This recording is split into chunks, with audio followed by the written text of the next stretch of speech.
I think everybody that's in Africa, operating out of Africa now, understands that one thing in all our minds is we want to get ahead in life. Mm-hmm. We want to try and push. And then it's like, it's a very special thing to be on the wavelength of it's possible. Because most people they've given up on the whole idea of hope as regards Nigeria, True. Africa, blah, blah. So we're almost like going against the natural wavelength of the populace, really. So it's interesting. It is. Yeah. And then work is like, there's only one thing as young adults that most people are thinking about: growing your finances, getting stability, structure. Yeah. And then for the most part, people complain about unemployment. For me, it doesn't exist. And we can get into that. But then, I'd one like to thing, hear your opinion because I do have an opinion about it too. yeah.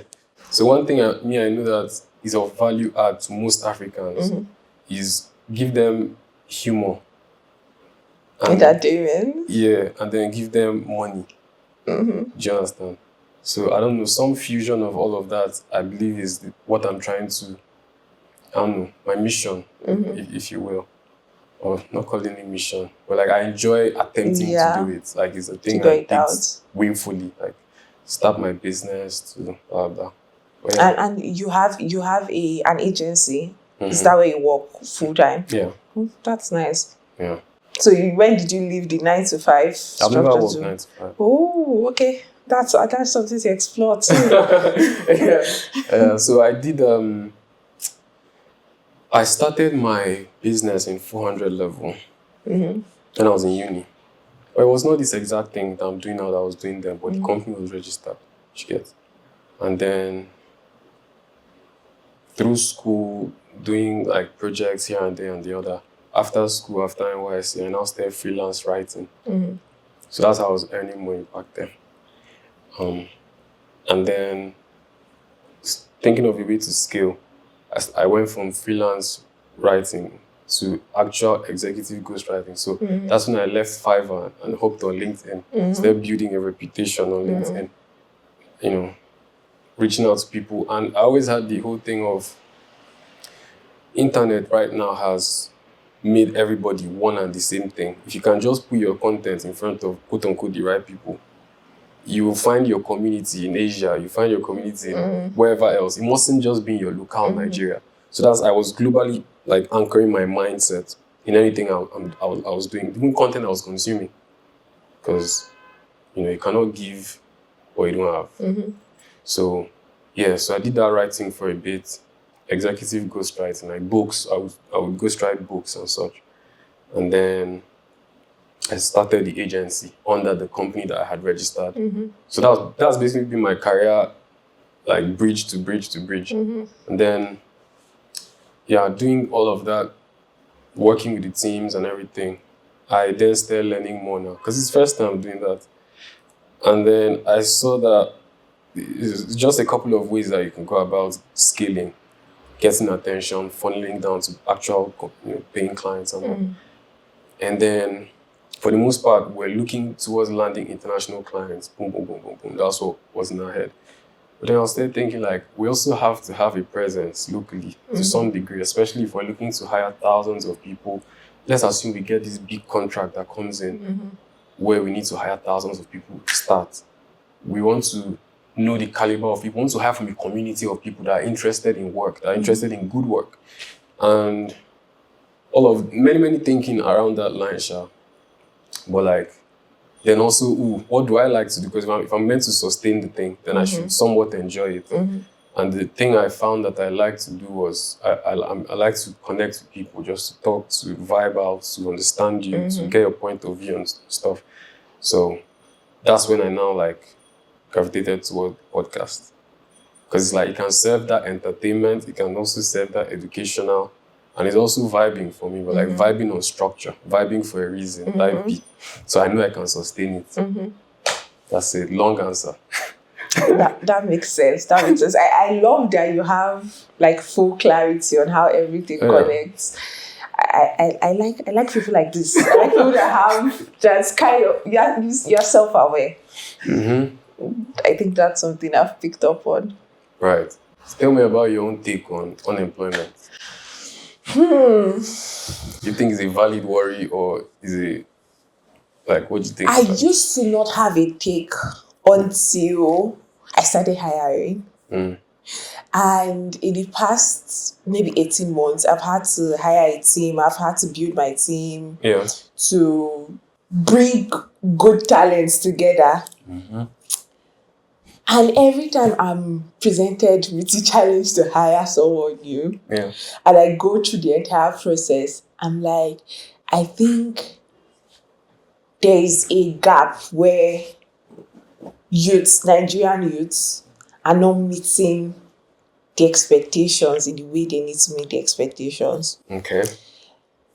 An example of this is there's now this virtual assistant craze that's happening, right? And I'm not against it. I think during my time, it sounds old, but back then it was in marketing and writing. Everybody was, and I jumped the, and I became a writer and I became a marketer. And I'm not against being a virtual assistant, but virtual assistant sounds so broad, and everybody's being a virtual assistant, and there's no specific skill.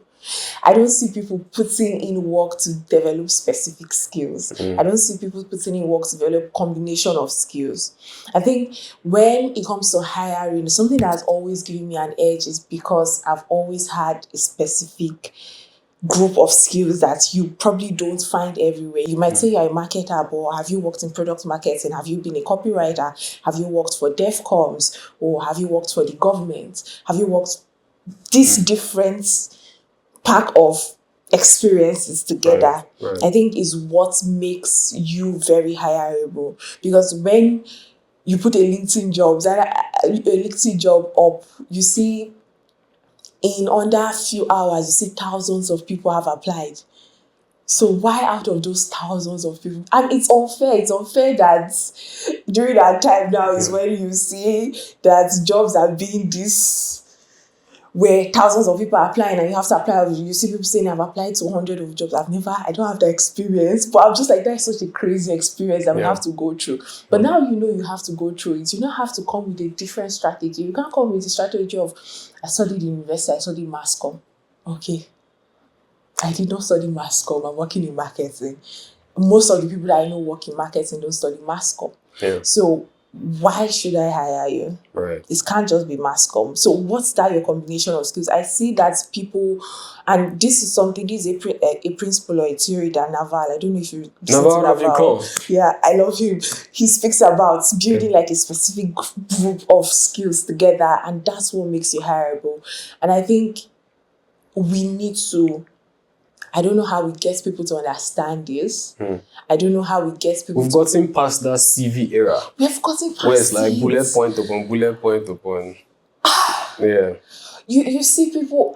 It's always, I'm like, nobody cares that you went to school. I don't think I graduated with a first class, and I've never told anybody that it's hiring me. It has never mattered. It has never mattered, and I'm sorry. I love school. I love education. I love the formal education. But you can't use, I just graduated from school to apply. I think it's even getting further than just that. You now, you're talking about personality. You want them to show some life. Exactly. Like than what's just on the paper. You know, you got from CV level to write a cover letter. So you would express yourself in the cover letter. And then you blew past cover letter to the point of interviews. It's now in the interview, you kill it. Forget what you wrote in paper. Minutes loop video. What's your opinion about videos? Right. So then for me now, I think it has moved into an era now where it's like, it's more so what's your vibe?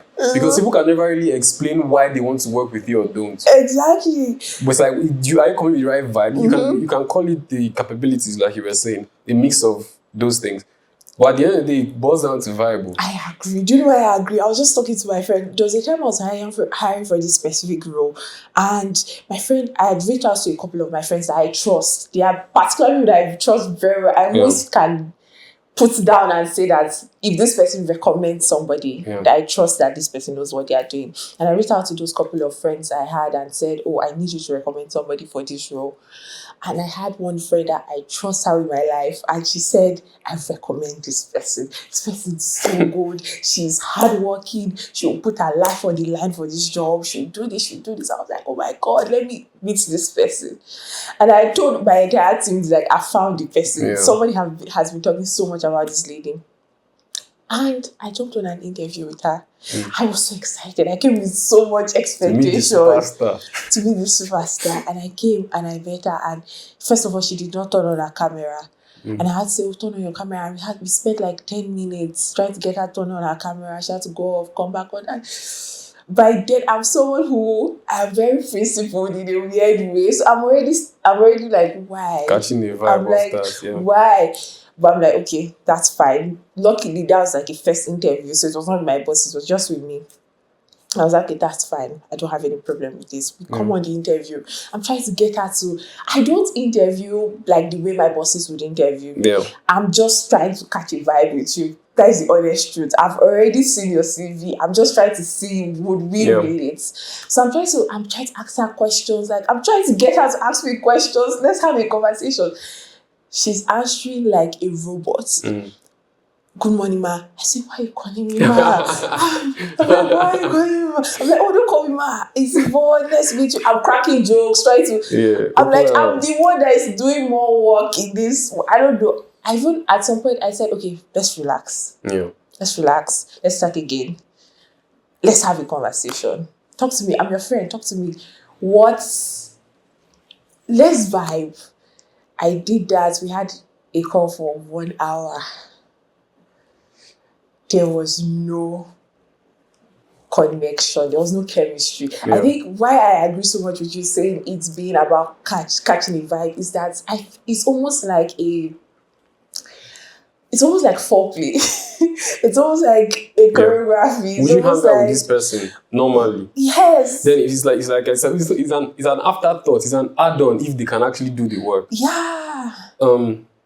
And that's how it has been. Evidently, everybody is solving for efficiency. You still want to hire the most efficient persons for your team. But assuming you have we're talking about right now, if you have a team, or if you're saying the efficient squad, and you're now meant to pick one, it will fall down to just vibe. Exactly. And also from my experience, hiring efficient people, I've seen that you better hire for culture and personality. Right. And build... Of course, efficiency, I always believe in being excellence. I will hire for excellence. But then after excellence, I'm not looking for culture fit. Because I've hired in the other way I've hired for excellence. And I've hired for principles, those main principles where you're saying, oh, this person is good at what they do. They have skills, they have experiences. And I've regretted it. I've regretted it because they are not able to be flexible enough. They are so dogmatic in their views. They are so straight. Right. They're not able to move with the wind, and it ends up. I have many stories of that as well. Just because many people that go for interviews are not privy to the understanding that they are also interviewing the workplace. Yeah. Because they've removed that thought of their value. If these people do not have a need, I will not be sat here. They're also in need. The same way I'm in need. Yeah. Do you understand? And then attacking the interview from that POV of, let me even check. Me, I know I'm of value, first of all. But let me check if these people even deserve me. Exactly. I love interviews like that where like you're asking me questions, I'm asking questions. Yeah, I'm almost defending my urge to hire you. Exactly. Show me why. I love it. I love it. Somebody that's coming at you from so many different perspectives and angles. That's like after you interview 10 people, 11 people, is that one person that you just keep thinking about them. You just keep thinking about it. You never forget them. Yeah, and as we're going into the next realm now, the world of where everybody can create. Everybody's a creator. If you can speak English, you can speak wherever, you're a creator, right? We're moving into that point now where you're introducing yourself to somebody. Won't be, here's my card, or blah, blah. Genuinely, I envision an app, but that will be a collation of everybody's social media presence, your whole digital footprint, aggregated to one way that perhaps I don't know if the technology exists yet, but this is just how I envision CV, quote unquote, evolving into, right? So where it's like your whole digital media presence is synchronized into one place, aggregated, and then you now have like a vibe card. I swear. So where maybe like integrated into like Neuralink or something. I don't know, depending on the adoption of that I tech. hate it. Although I know that know that more and more. I one time I think was it Buffer or Reddit? They were hiring for a social media marketing manager, and guess what they asked for? What's that? Your name, your email, and your Twitter handle. Yes. I was like, this is just crazy. They did not ask for CV. They did not ask for portfolio. Because if you want to claim that you can social media manage, let me see what you've managed for yourself. It's only fair. And I'm just like, oh my God. Because as somebody who I almost don't have a social media presence. Right. Like I've spent most of my 7 years in marketing building for others. Yeah. I used to have a social media presence, but at some point I just was like, I don't want to be out here. Right. And it's faded off. I'm just like, I have to be out here now. I don't like it. But I accept that that's where we are going to. I mean, I like it to some degree. I can't. Let me track back. I mean, I like the.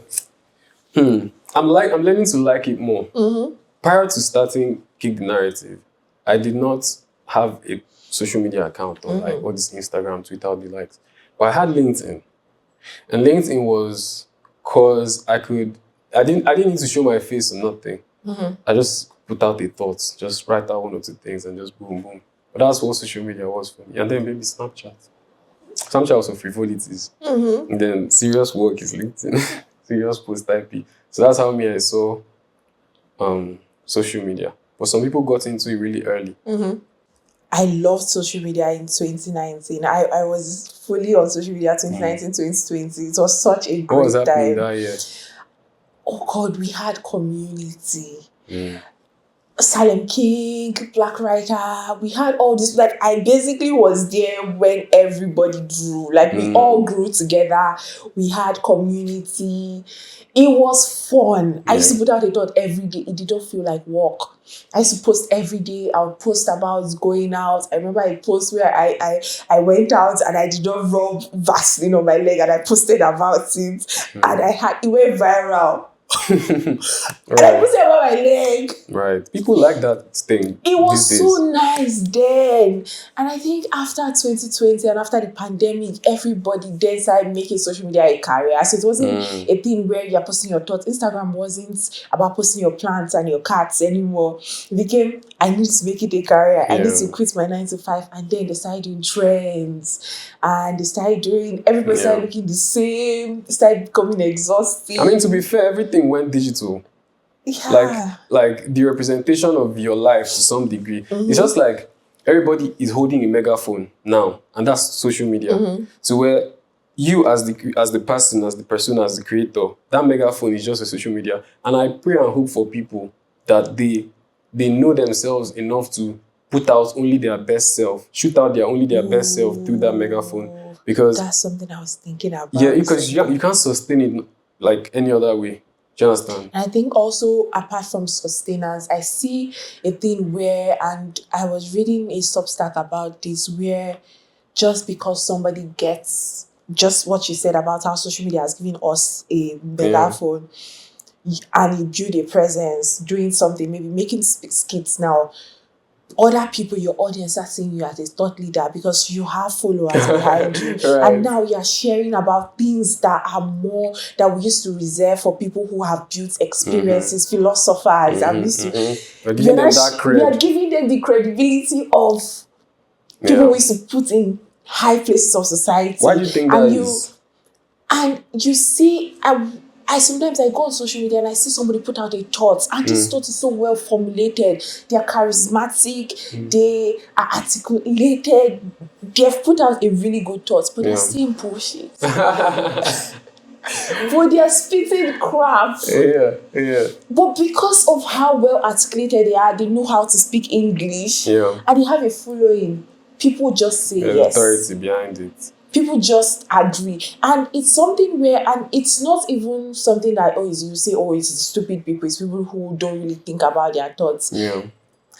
If you are casually, think about how we scroll on social media. You're just going about your day. You're not in a defensive mode. You're not, somebody's not presenting something to you where you are critiquing. You're just going about your day. You're scrolling. And somebody just tells you an idea. It becomes a thought. It's somewhere in your head. Somebody say it again. It puts another that's why, It starts adding up. Before you know, you start believing that thought. Right. I saw this thing where people were like, they are no longer happy marriages. So I'm like, what do you mean? There are people that are happy.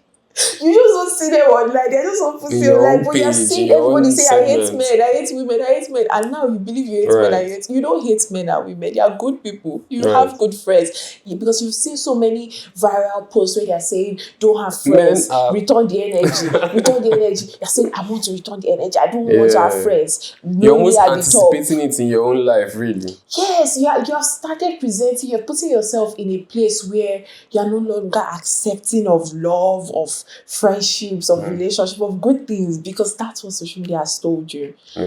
And it's such a weird place to be. I think something that I was just reflecting on when I read that Substack was, I think sometime in 2020, that thing happened to me. And since then, I've been very conscious about what I put out.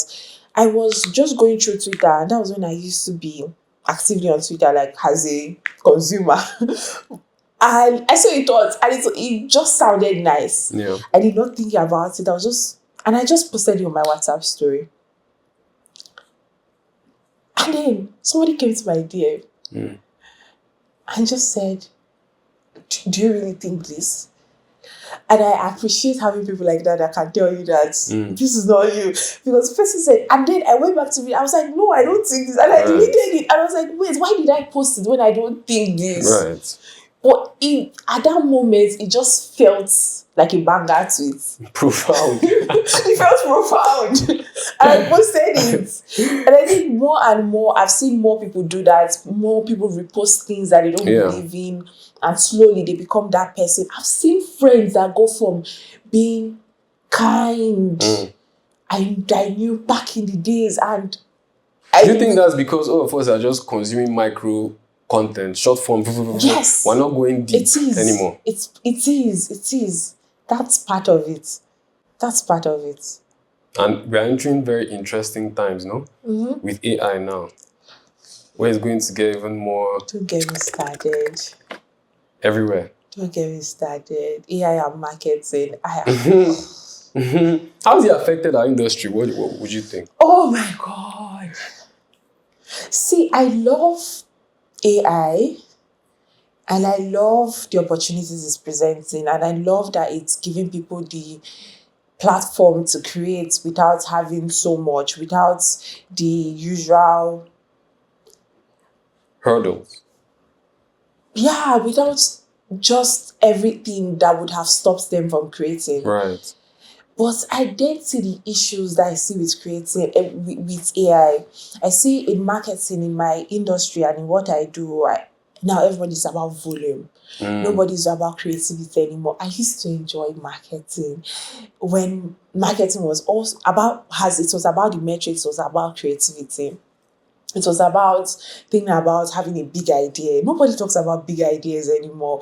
Now people are saying, somebody's posting 10 times on LinkedIn. Let's post 20 times. We see those motivational posts where it's like, I post 50 videos. I have an AI app that will post 100 videos a day across different platforms for me. And that's how I have viral thought leadership. And then now you're working for a company and they're telling you, let's post 100 times a day. And I'm like, volume, I get volume is important in distribution, but there has to be a line. There has to be where we cross from. Let's do more, because that's what everybody's doing. Everybody's doing more. If you go on Instagram gives me, I just have bad vibes when I go on Instagram because everybody's doing the same thing. 20 things to do before you turn 20. 30 things to do before you turn 30. And they're saying the same thing. They're using the same edit. They're using the same filter. They're using the same font. Because people are teaching you how to do 20 things before 20 to get viral. And then there are courses for that. And there's school for that. And then everybody's saying the same thing. And it's it's very overwhelming. I also, with the short video, there's this type of editing they do where it's just so everywhere. I feel overstimulated just watching it. Yeah. So now I default back to listening to people that just come and they're just there. I default back to listening to people like Adora Lumina because I just like that she comes and she just shares as she is, and she's not doing like the viral thing. And I appreciate people for wanting to put in the work to get, but it just gets overwhelming. But I think what you just said is just the hack. As everybody is crazed about the volume and the blah, blah, blah, start getting more original. You'll go further because people appreciate it. Definitely. It's just like LinkedIn now. Oh my God. I don't think AI has affected any other platform as much as it has affected LinkedIn. What's going on? Because ChatGPT can shoot. It's not text. Most people are shooting out text on LinkedIn. So. Oh my God.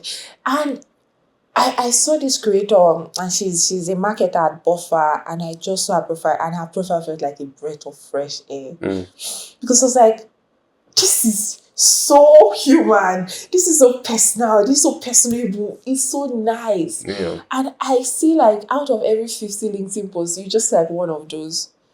That doesn't feel like you're trying to hook me on to read the rest. Everything is a hook. Everything is a hook. Everything is a hook. You want me to read to the end. You want me to comment goat meat to get your free book.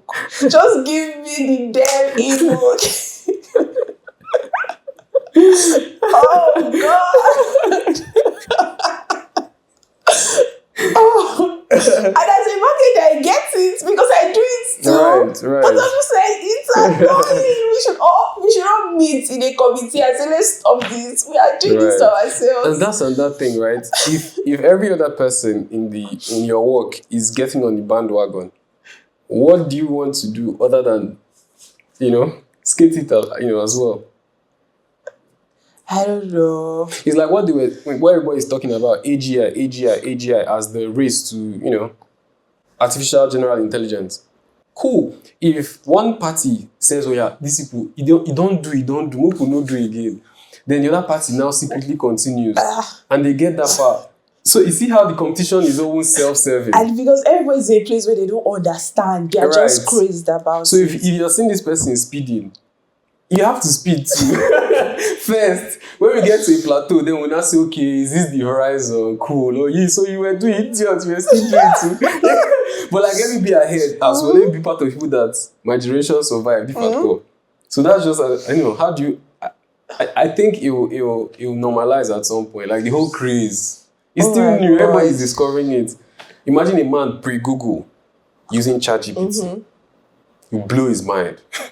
Do you feel me? So how can you now tell a man that is 50-something, that's pre-Google, that he should not use ChatGPT to write that brief? Do you know how many hours you're saving him in a day writing briefs? Funny enough, I'm not against using ChatGPT. Oh my God, please do use Claude AI. I'm so not against using it. I'm just like, nobody wants to go further to learn how to use it. Nobody wants to learn how to be personal. That means it's easier to win today.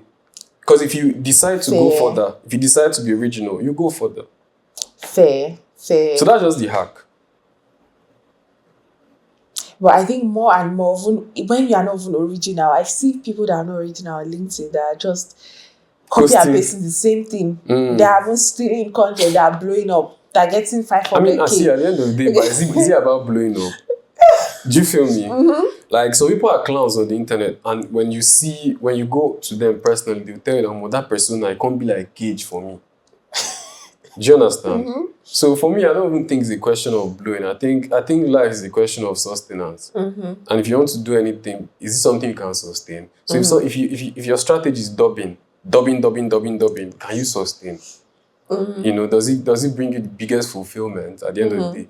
Because yes, all of us, we can give value offline, but we have now decided as a collective, as humanity, to start giving value online. Right? So I think that your online personality should also reflect your offline to some degree, even though you can put it in a show, in a film, in a blah, blah, blah. But if somebody touches your content, they can say, this person and this person make them type B. It's almost like thinking of your reflective, like the way you're reflecting yourself online as art.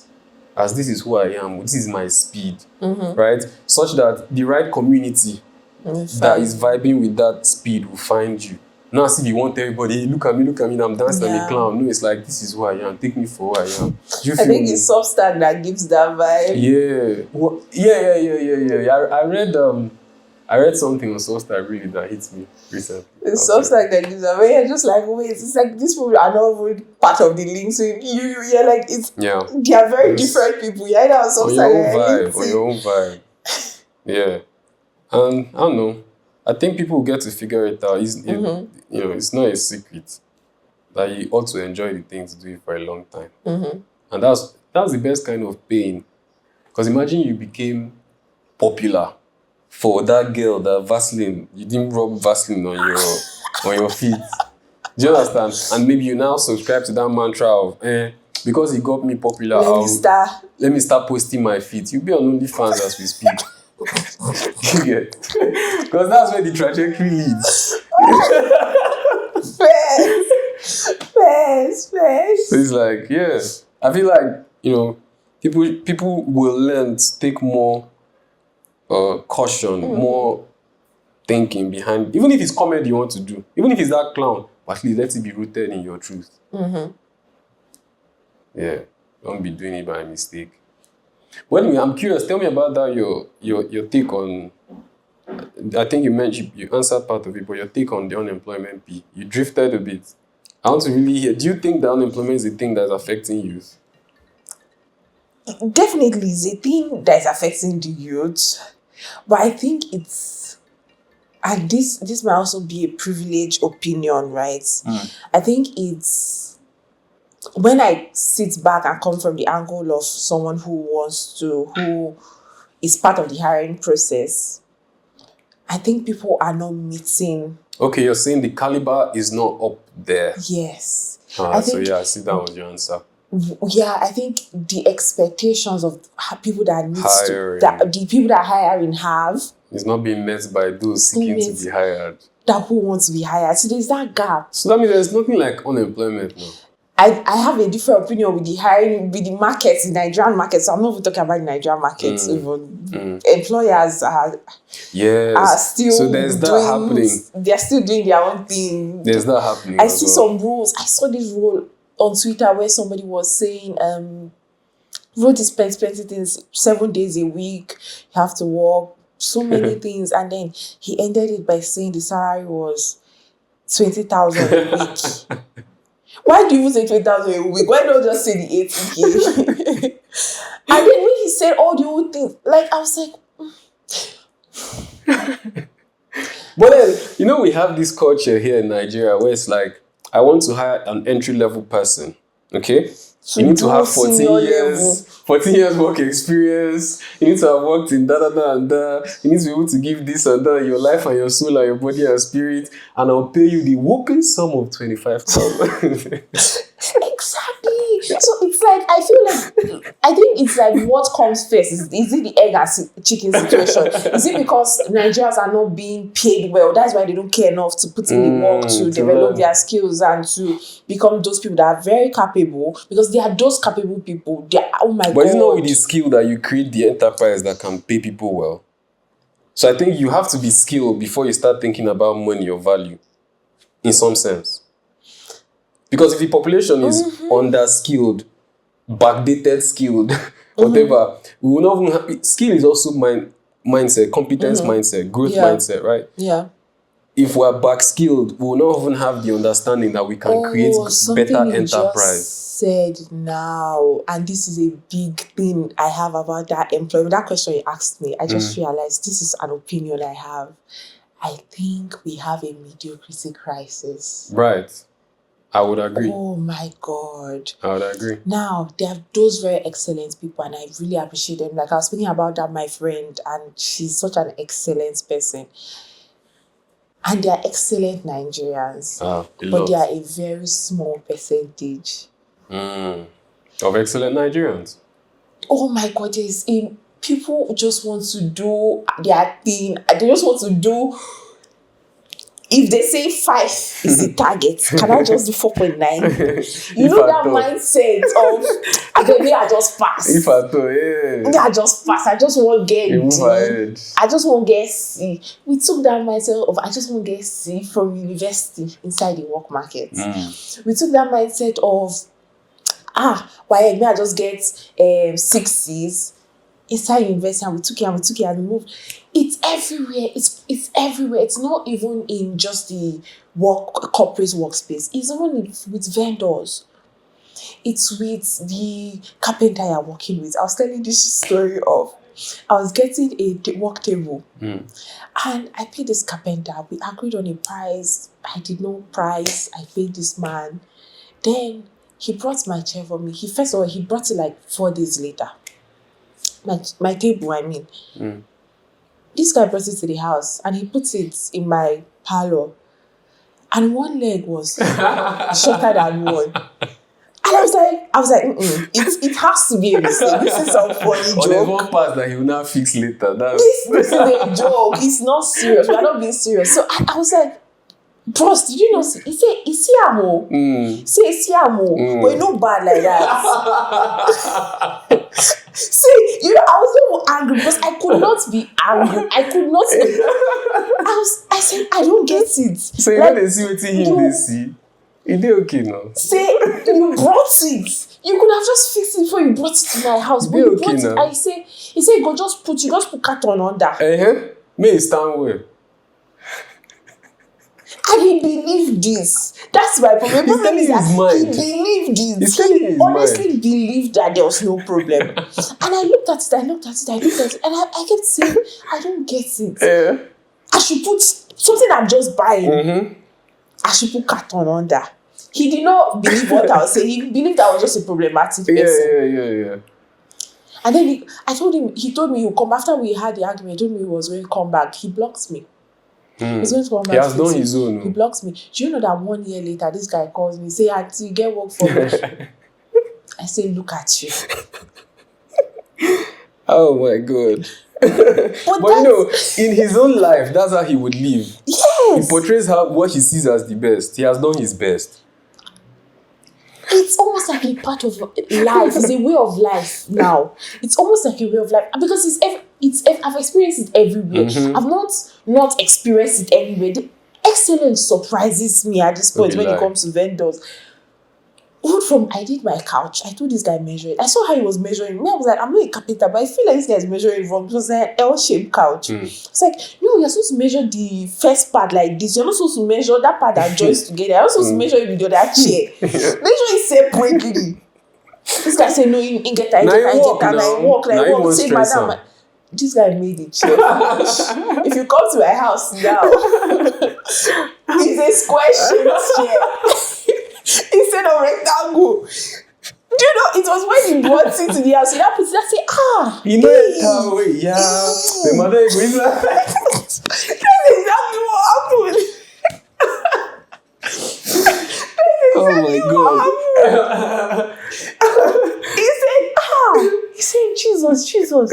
Hey, I don't put that finish, what we will call do. I say,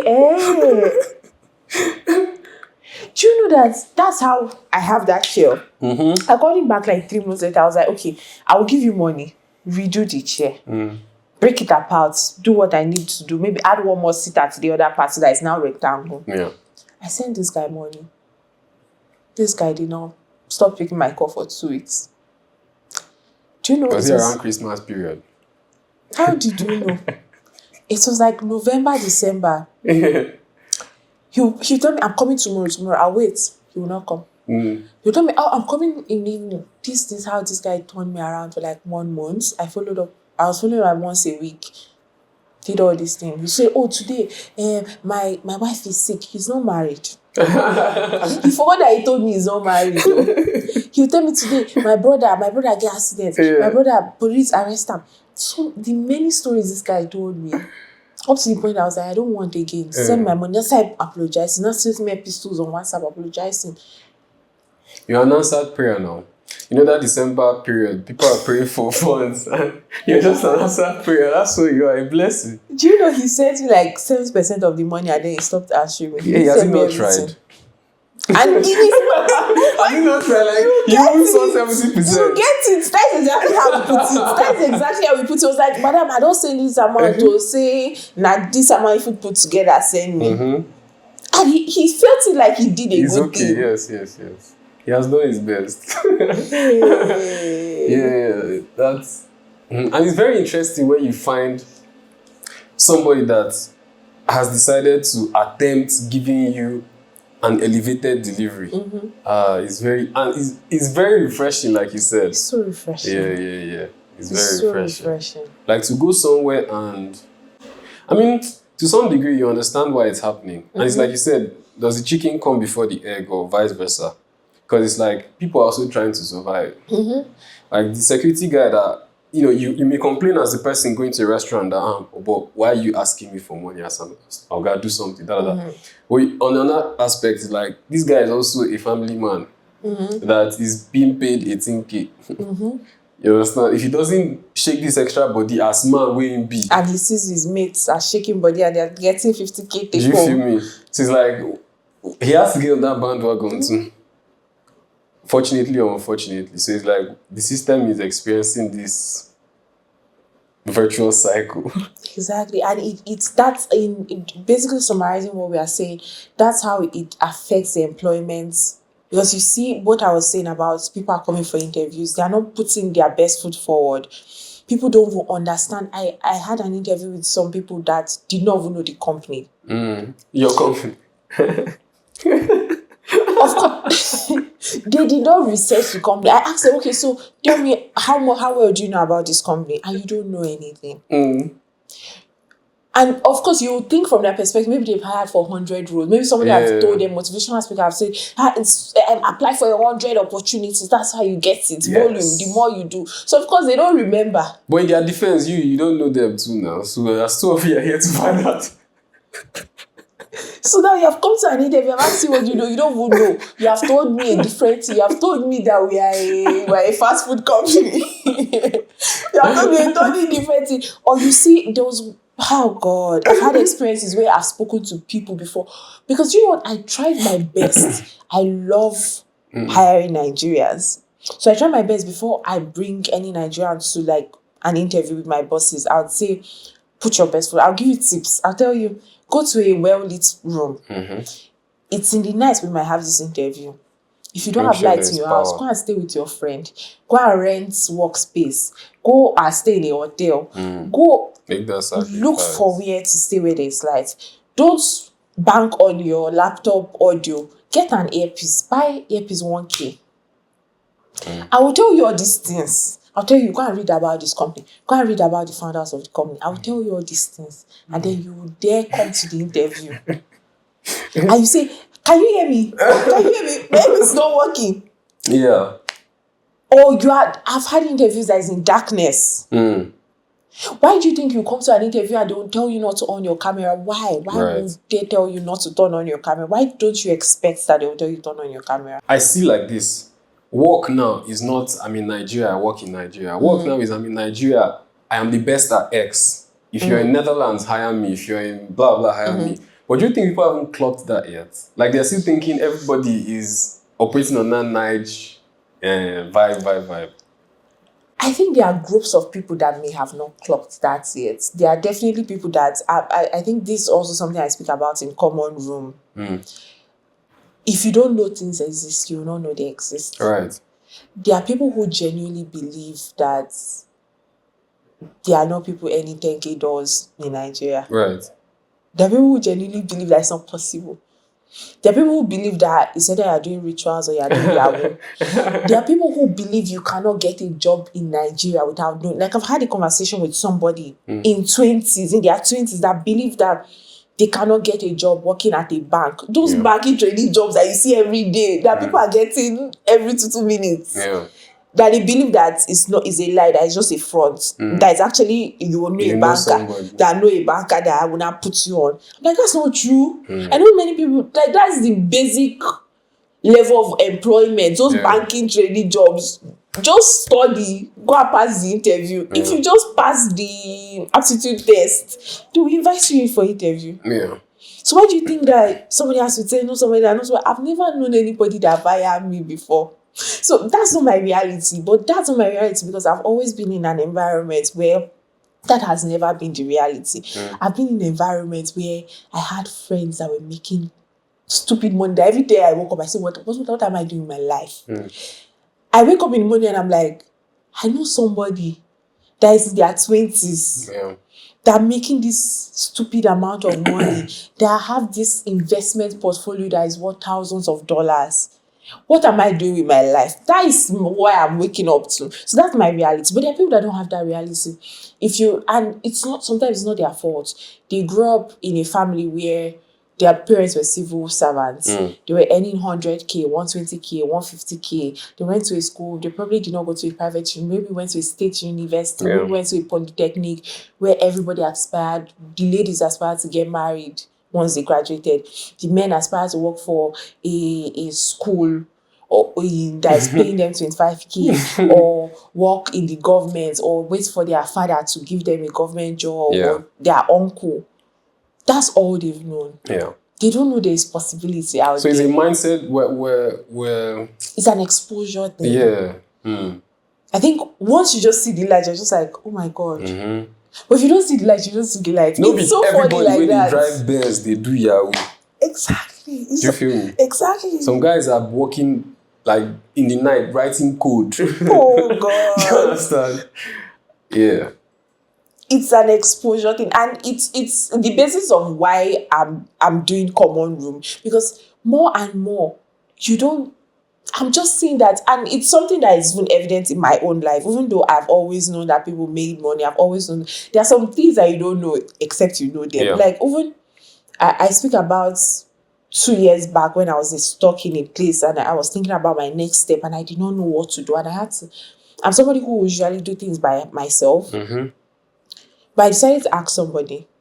And I asked somebody, and the person told me something that I was not thinking about. I was like, if I did not know this, I would have not known this. Right. There's no other way. Like, if somebody did not tell me.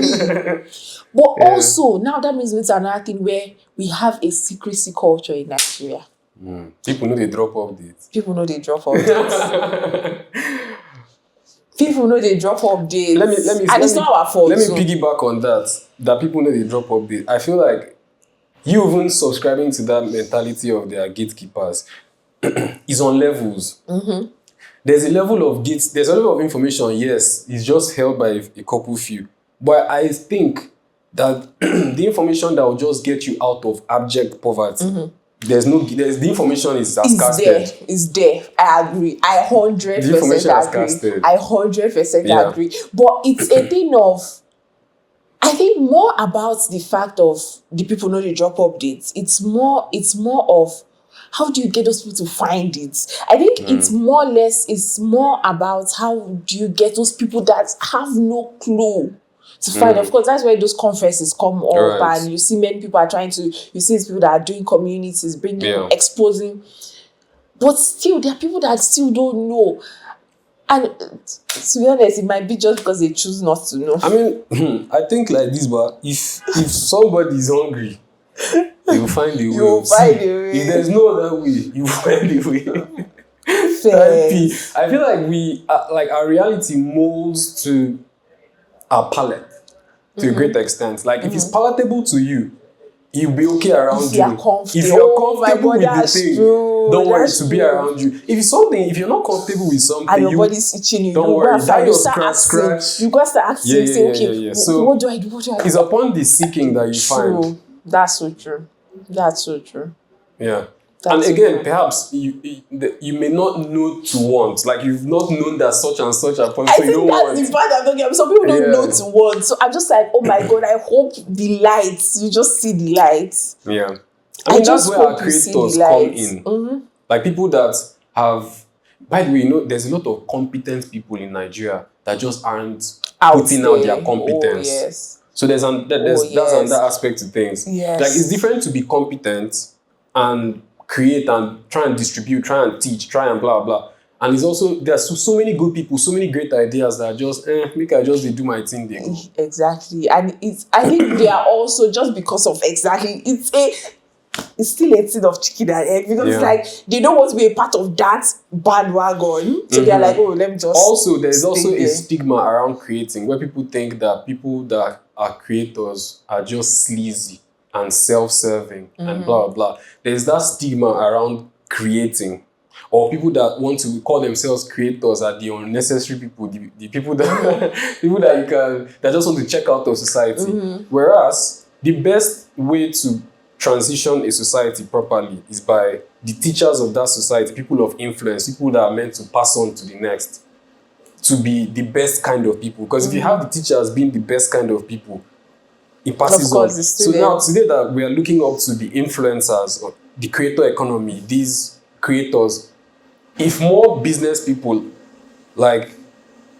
came out and started calling themselves creators also, this is how I do what I do, which is what everybody is trying to do. But like you said, we are now saturated with mediocrity to a large extent. But basically, I'm saying, if more of the so-called people with excellence, people come out and start dropping without gatekeeping, drop them as they they put them behind paid work, those kind of things. I don't know, if you really see it as a mission to do, you drop it without gatekeeping to a large extent. Maybe you tell people what, how, and whatever else, then perhaps if they don't want to work with you, convert to money. If they want to associate with you, convert to money, type P, or give them the information free. I think more of the people should start doing I think that exactly what you said about, I just hope more people, and this is something that I've written on myself. I'm like, sometimes I say something and I'm just like, that's not true. But I'm like, I'm not even putting out the truth. Yeah, exactly. Like, you're allowing, let's say it's like this, you're allowing empty barrels make loud noise, and so you don't feel like it's incumbent upon you as the full vessel. Like, if you say you be. You think you're such a cool person. It's hard work. Even mediocrity is hard work. Oh my God, it is. It is hard work. Because I'm like, and I wrote about it on LinkedIn, I'm like, who do I even think I am? Because a lot of times when I want to share on LinkedIn, I'm just like, but people know this thing now. But people, do they know? They don't. But it's because I have put myself in I think it's also a pride thing where you're like, well, let me not share, let me not. Is it like, are you writing yourself up, made them not say I too sabi? Or I would not say that, but I think it's also founded behind that too, because you're like, you come on LinkedIn, you see what everybody's pushing out, and you're just like, please. Not too rich like that. No, you're just like, more like, I don't want to be a part of this bandwagon. It's a thing of, I don't want to be a part of this. Oh my God, I don't want to play this LinkedIn game. I don't want to play this LinkedIn. Who are you exactly to be saying? If all of us are governed by the algorithms. Because who are you serving? Because at the end of the day, people you feel that are competent, everybody that you feel they're excellent, they are saying, I don't want to play the LinkedIn game. What happens is that you build a society where those influencers that don't have any content and just package content will be the ones. You're influencing people. I recently found out that I'm also influencing people. But everybody's influencing. And yeah, we owe it to ourselves. I mean, I see it like, if you want to start doing your work, to get out of that mind frame of me that no say I to do, see it like a service. Like, you want to create art and give to the world, that the world can appreciate. It's a value here. So it's like, tell yourself, I don't want to do it too, but I have to, I got it. I think that's what gets out of bed to do most things. I'll try. Let's see what this year does. As a self-conscious Let's see what this year does. Yeah. You went to UNN. Yes, I did. How was that experience? As a first, by the way, you're somebody that I would say that I'm putting on a very high pedestal, because you have a mix of things.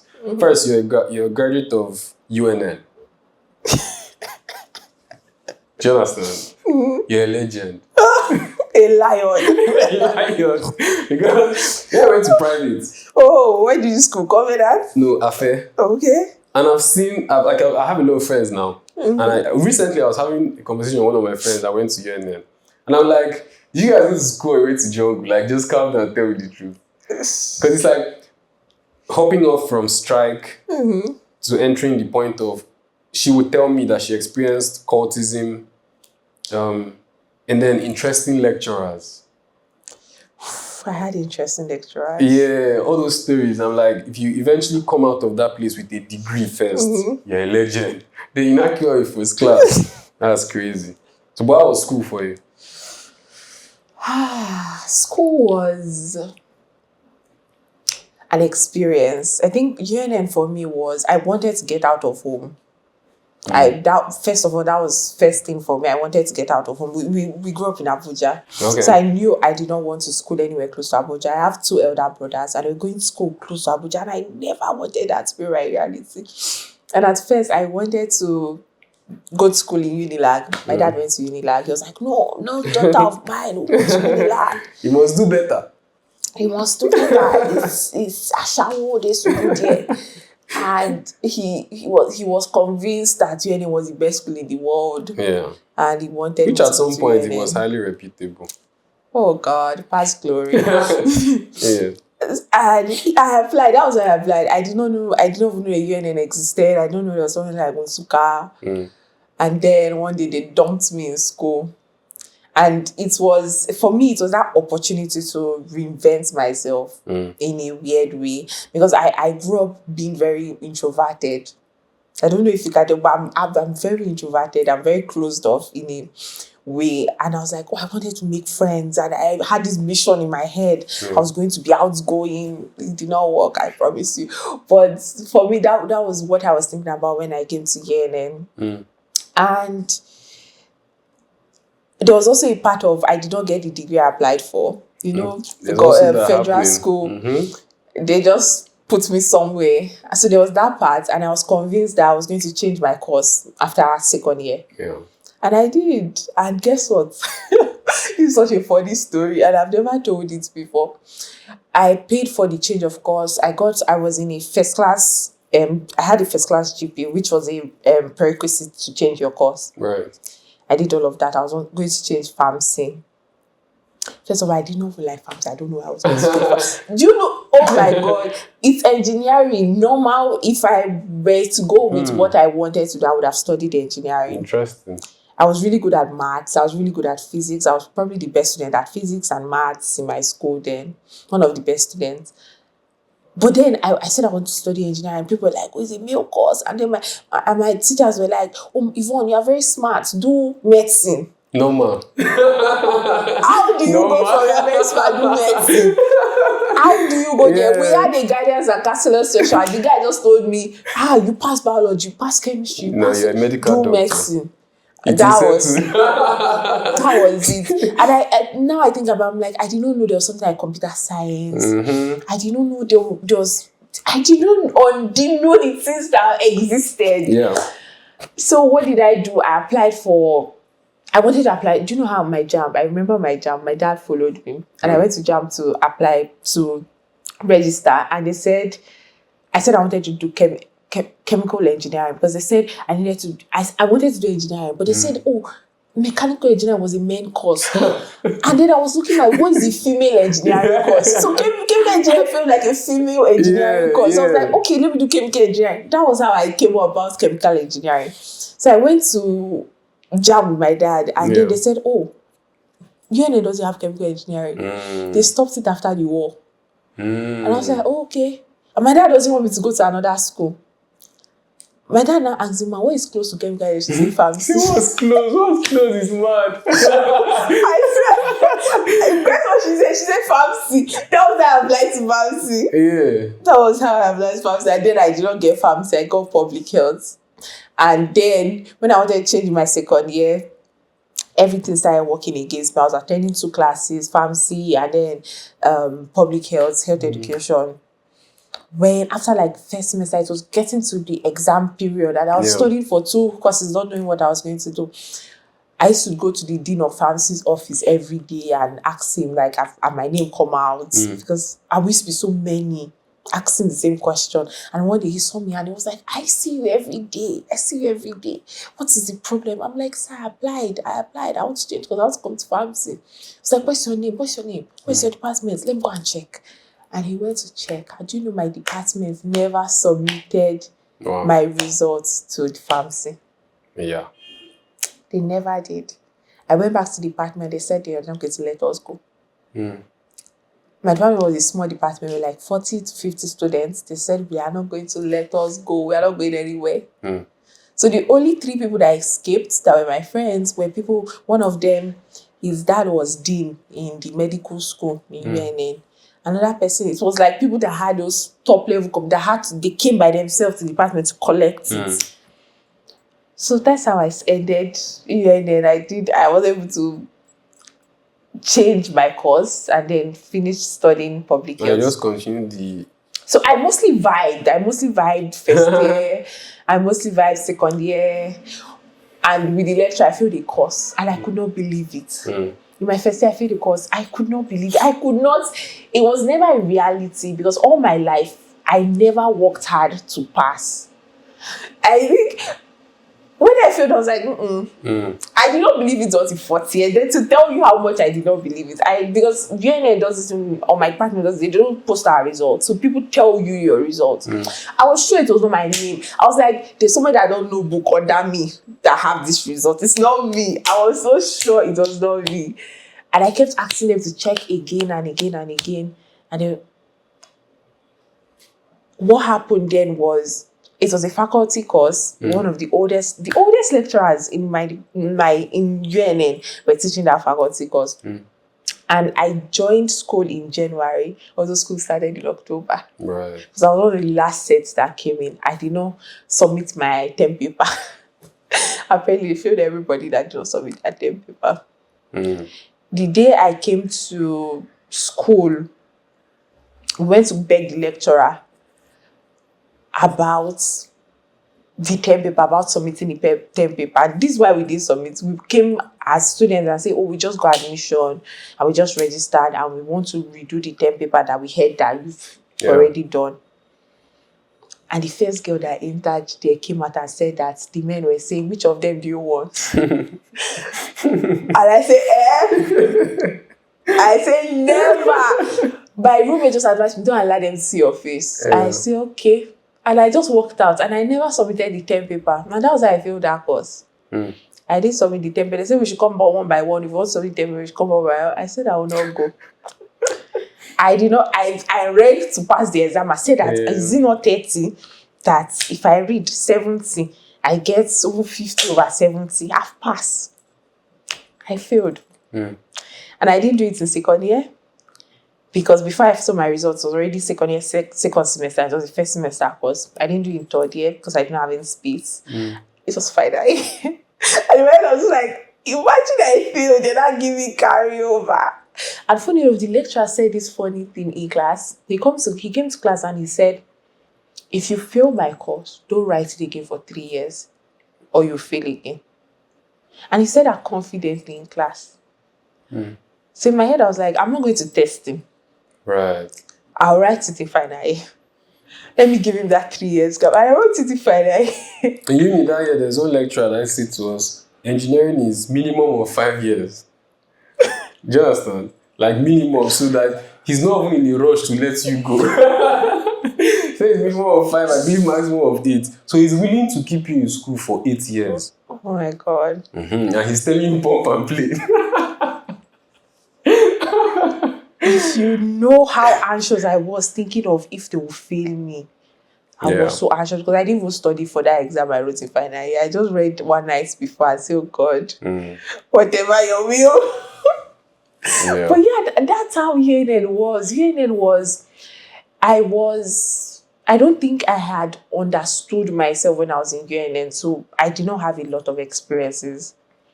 Right. Until my final year. I think on my final year, I was with a friend and we were saying what we do in our lives. And by then, I already started working. I started working in my second year. Okay. But we're asking different questions about what we do in our life. We didn't have a lot of friends. I did not have a lot of friends. I was in school for 5 years. I did not have a lot of friends. And I finally joined an organization, ISEC. I don't know if you've heard of them. No. I joined an organization in my final year. ISEC, it's the world's largest youth-run organization. Okay. It's an international organization. And I think once I joined that organization, it opened my mind to a lot of things. It opened my mind to the concept of friendships, community. I mean, I'm coming from somebody, I don't eat people food. I was that kind of child that they raised where I do not go to boarding house. So I don't share in that way. Yeah. I don't use my spoon. Don't use my cup. I was that kind of person. Yeah. And in my final year, I stayed with Isekas in a house for like 5 months. I left hostel and I stayed with Isekas and we ate the same food. We fetched water.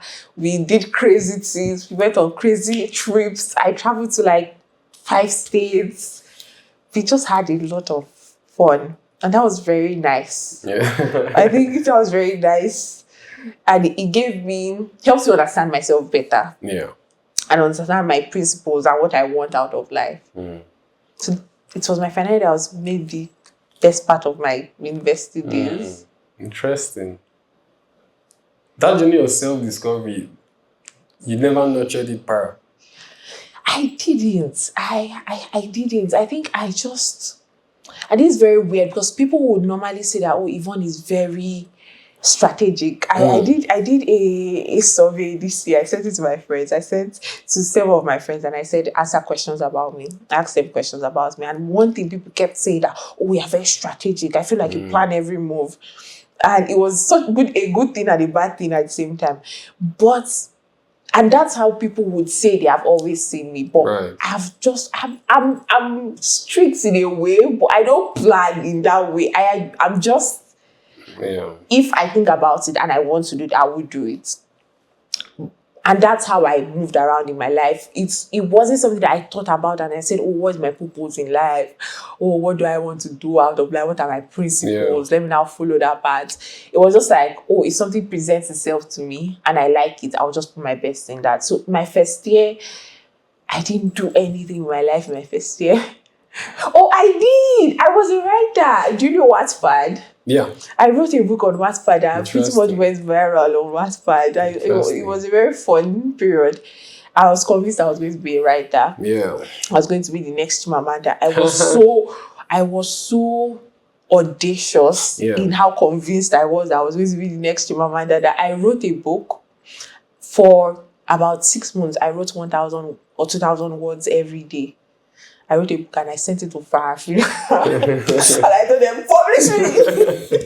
I was so convinced that they were going to send me a message and they were going to say, mind blown. And they were going to say, oh my God, you are the best thing. This is sliced bread. That thing never came. Yeah. And that was most of my first year. My first year was very triggering because I when I came to UNA, I did not know anybody. I did not have hostel, so I stayed with my uncle for like 3 months. An uncle that I did not know I had. I didn't know I had this uncle. And then I stayed, but they were a lovely family. I stayed with them for 3 months. But after 3 months, I finally got a hostel. But I got a hostel in like the one of the worst hostels. It's the oldest UNA hostel. It was built in the 1960s and 70s. And was falling apart. It was basically an uncompleted building. If you see it, you will not believe people can stay in that hostel. Is it still that way? It's still that way, and people are still staying. Nkrumah, if anybody's here in it, you know Nkrumah. So it was that bad that there was no rules. So there was no like locking of hostel. It was a boys and girls hostel. It was mixed. Boys stayed there, girls stayed there. And I was put in a room of about 11 people. And normal rooms used to have 4 people. So one day they just dropped me in the hostel and I was like, okay, go and stay in the hostel. And I was like, this is coming from somebody that was in boarding house. I was never in boarding house. I had never experienced staying. I did not go on some holidays. We didn't have sleepover in my house. All I've stayed is in my parents' house. So they just put me and said, okay, go. And then I went and I saw somebody lying on my bed. That was the first shock. And I was like, this is my bed. And she was like, oh yeah, but she has been staying here for 6 months. That she put my bag. She just shifted and said, oh, put your bag now, put your bag. Yeah, so welcome. And that's how I had roommates. I had bedmates. It was not even a conversation. And then I went, okay, so where's the toilet? I want to pee. And I was like, oh, toilet. Where's your pee bucket? So you Pee bucket as in how? That is exactly what I was saying. I said, what do you... As in you have your own designated pee bucket. Yes. You pee and put perhaps under the bed.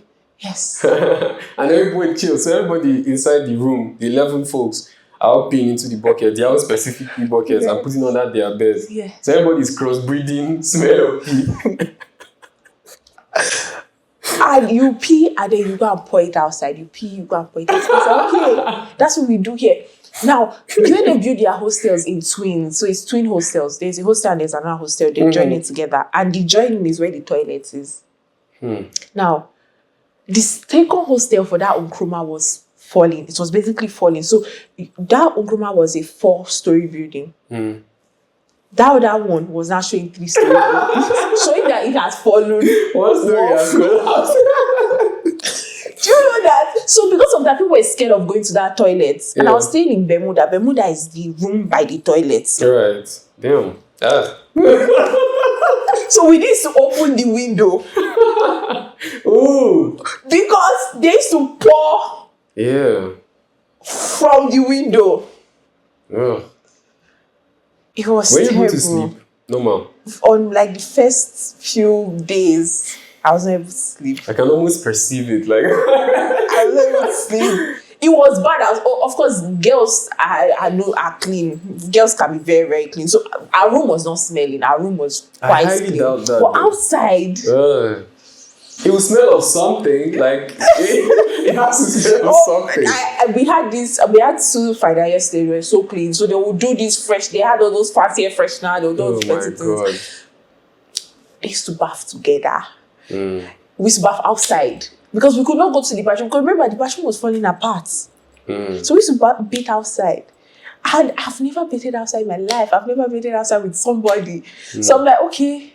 So for like first few months, I'll wake up at like 4 a.m. to go and bathe. I was like, what am I doing with this? What am I doing with my life? Did you call your parents to give them updates? Or it was just like, let me just be going? There was nothing that was going to come out of it. Right. I was not going to stay off camp. My parents believe that if people are surviving, you can survive too. Don't be lying. So that was always the belief. So first year it was a shocker. It was like, okay, this is what we are doing here. It was a shocker. But by second year, I already adapted. I left that hostel. So I went to a more comfortable hostel. Third year, same thing. And then final year was now that year of discovery. But in my first year, I also met the person that introduced me to marketing. The guy you mentioned to me. Yeah. Yeah. That's good. Very interesting. I think in our side, it wasn't... Our hostels, I mean, people were still complaining about us, to be fair. I found it and it's just, let's just do.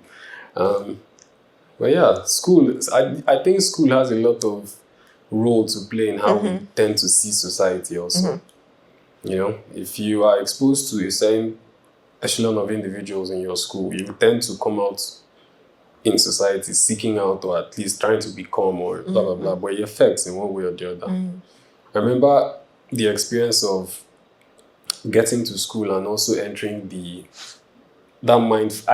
Just like you, I resumed relatively late. Let's say school started in September, I resumed in November. But then entering that school, I was just going there with an open mind. Because originally I got admission in a different uni, not in the country, but things happened within the span of say 1, 2 months that made it such that I chose to go to a night school. Then I found myself there. Then I go and read stuff about the school. They say, "Oh, it's one of the best. It's the such and such and such." And then, but like entering the school and then going into the baths, and I'm seeing how the baths were. It's like open stall baths where you enter you step into the door, and then what you're looking at now is demarcations of open bath stalls, and then you enter, and then we now will put like a rod on one stall to the other, and then use towel as the curtain. Then you have your bath. Evidently, if your hand never touches the tile, my roommate had that thing.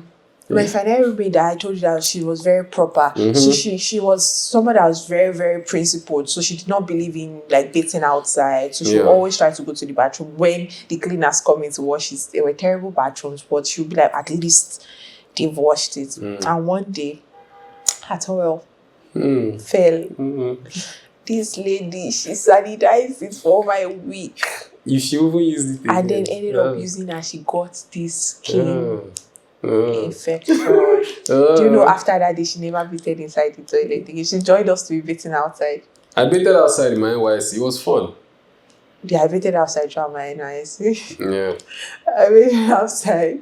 I actually don't mind it, to be honest. But yeah, it was a terrible experience. Oh my God. They need to, I hope they close that hostel. It's so bad. You went to a department that there were less people even. There's some, this my friend I told you I was having a conversation with. Her department is thousands of people. So even if you come early for class, you're sitting outside.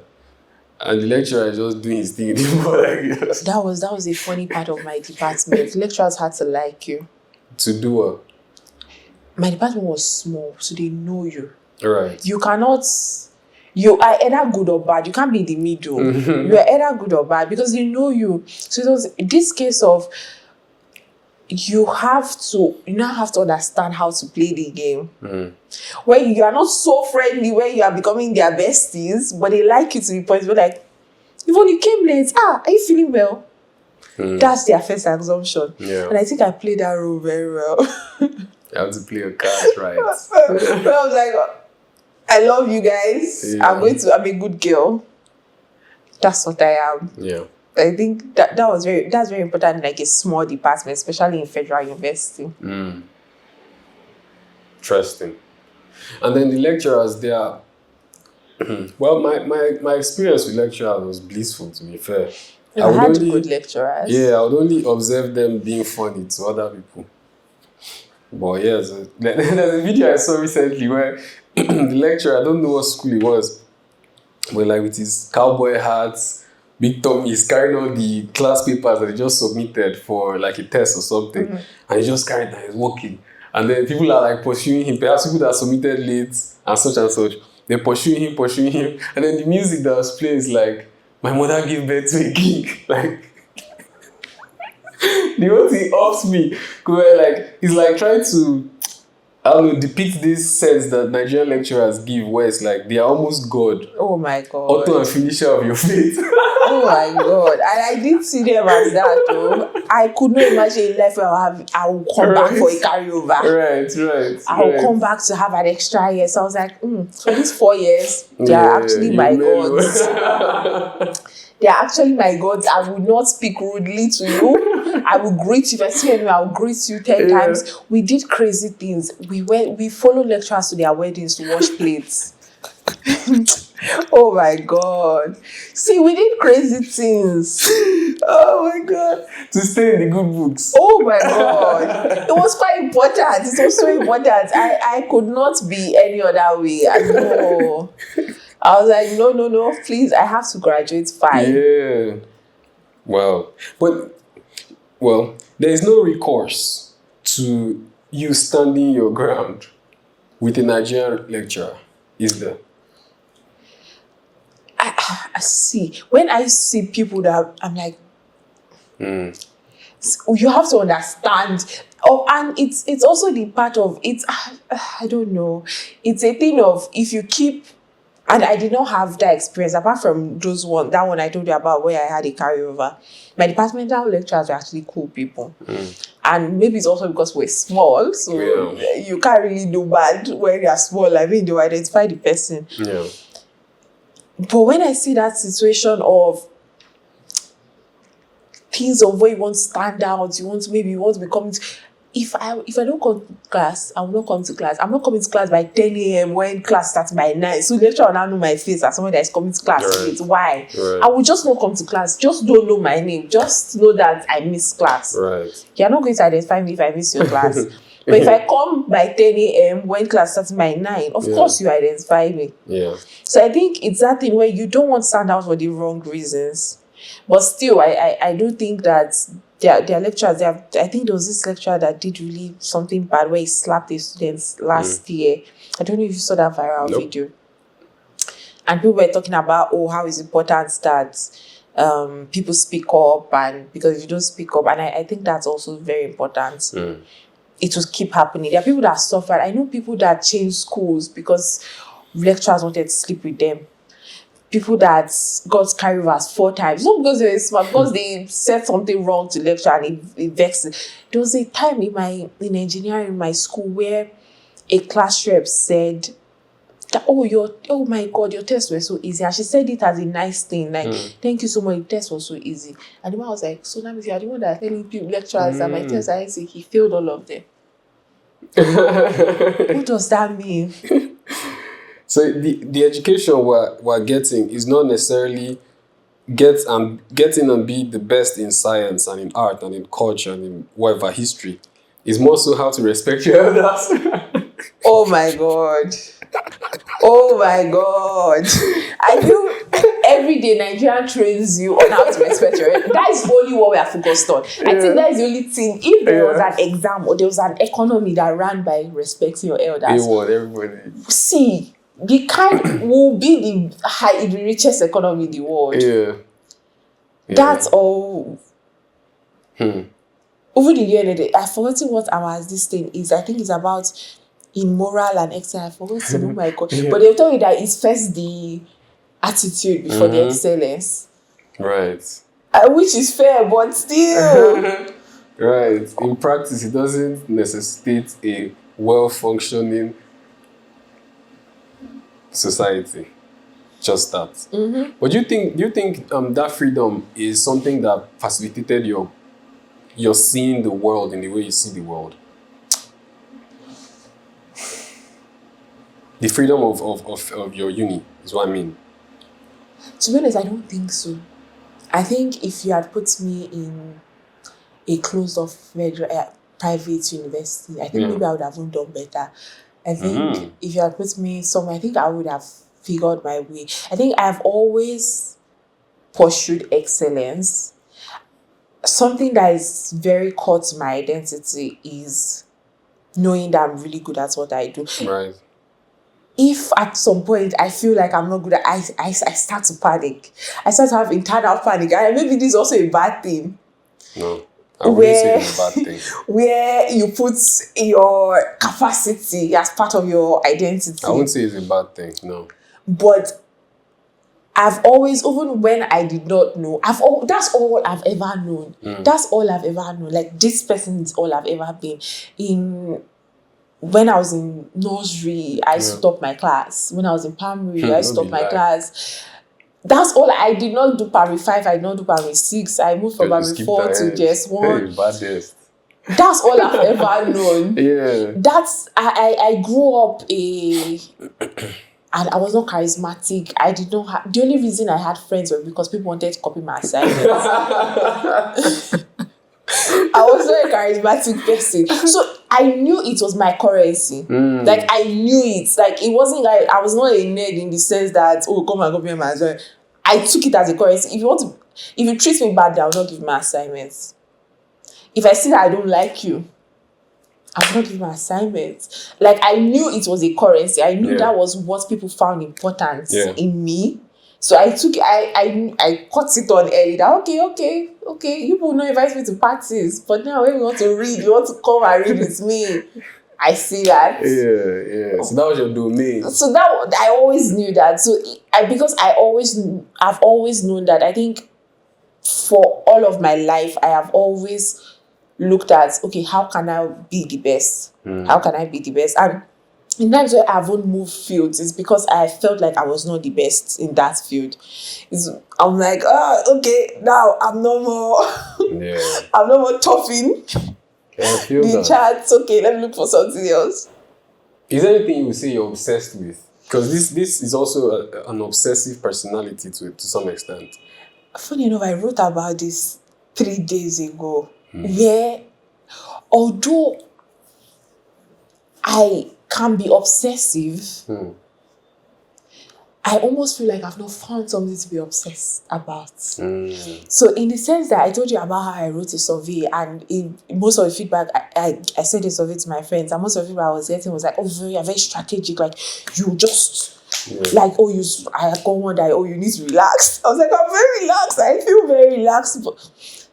And somebody, if I have my mind pointed out at something and I say, oh, this is something I want to do, I would do it. So it's kind of, it can be obsessive, but it's not like I'm obsessed with that thing. So I can do it for that period where I need to do it to cross the finish line, but then I move on and do something else. So I wrote like something on my Substack where I was like, I really need to find something to be obsessed about, because I think if I'm obsessed about something, I would be so good. But I don't know what to be obsessed about.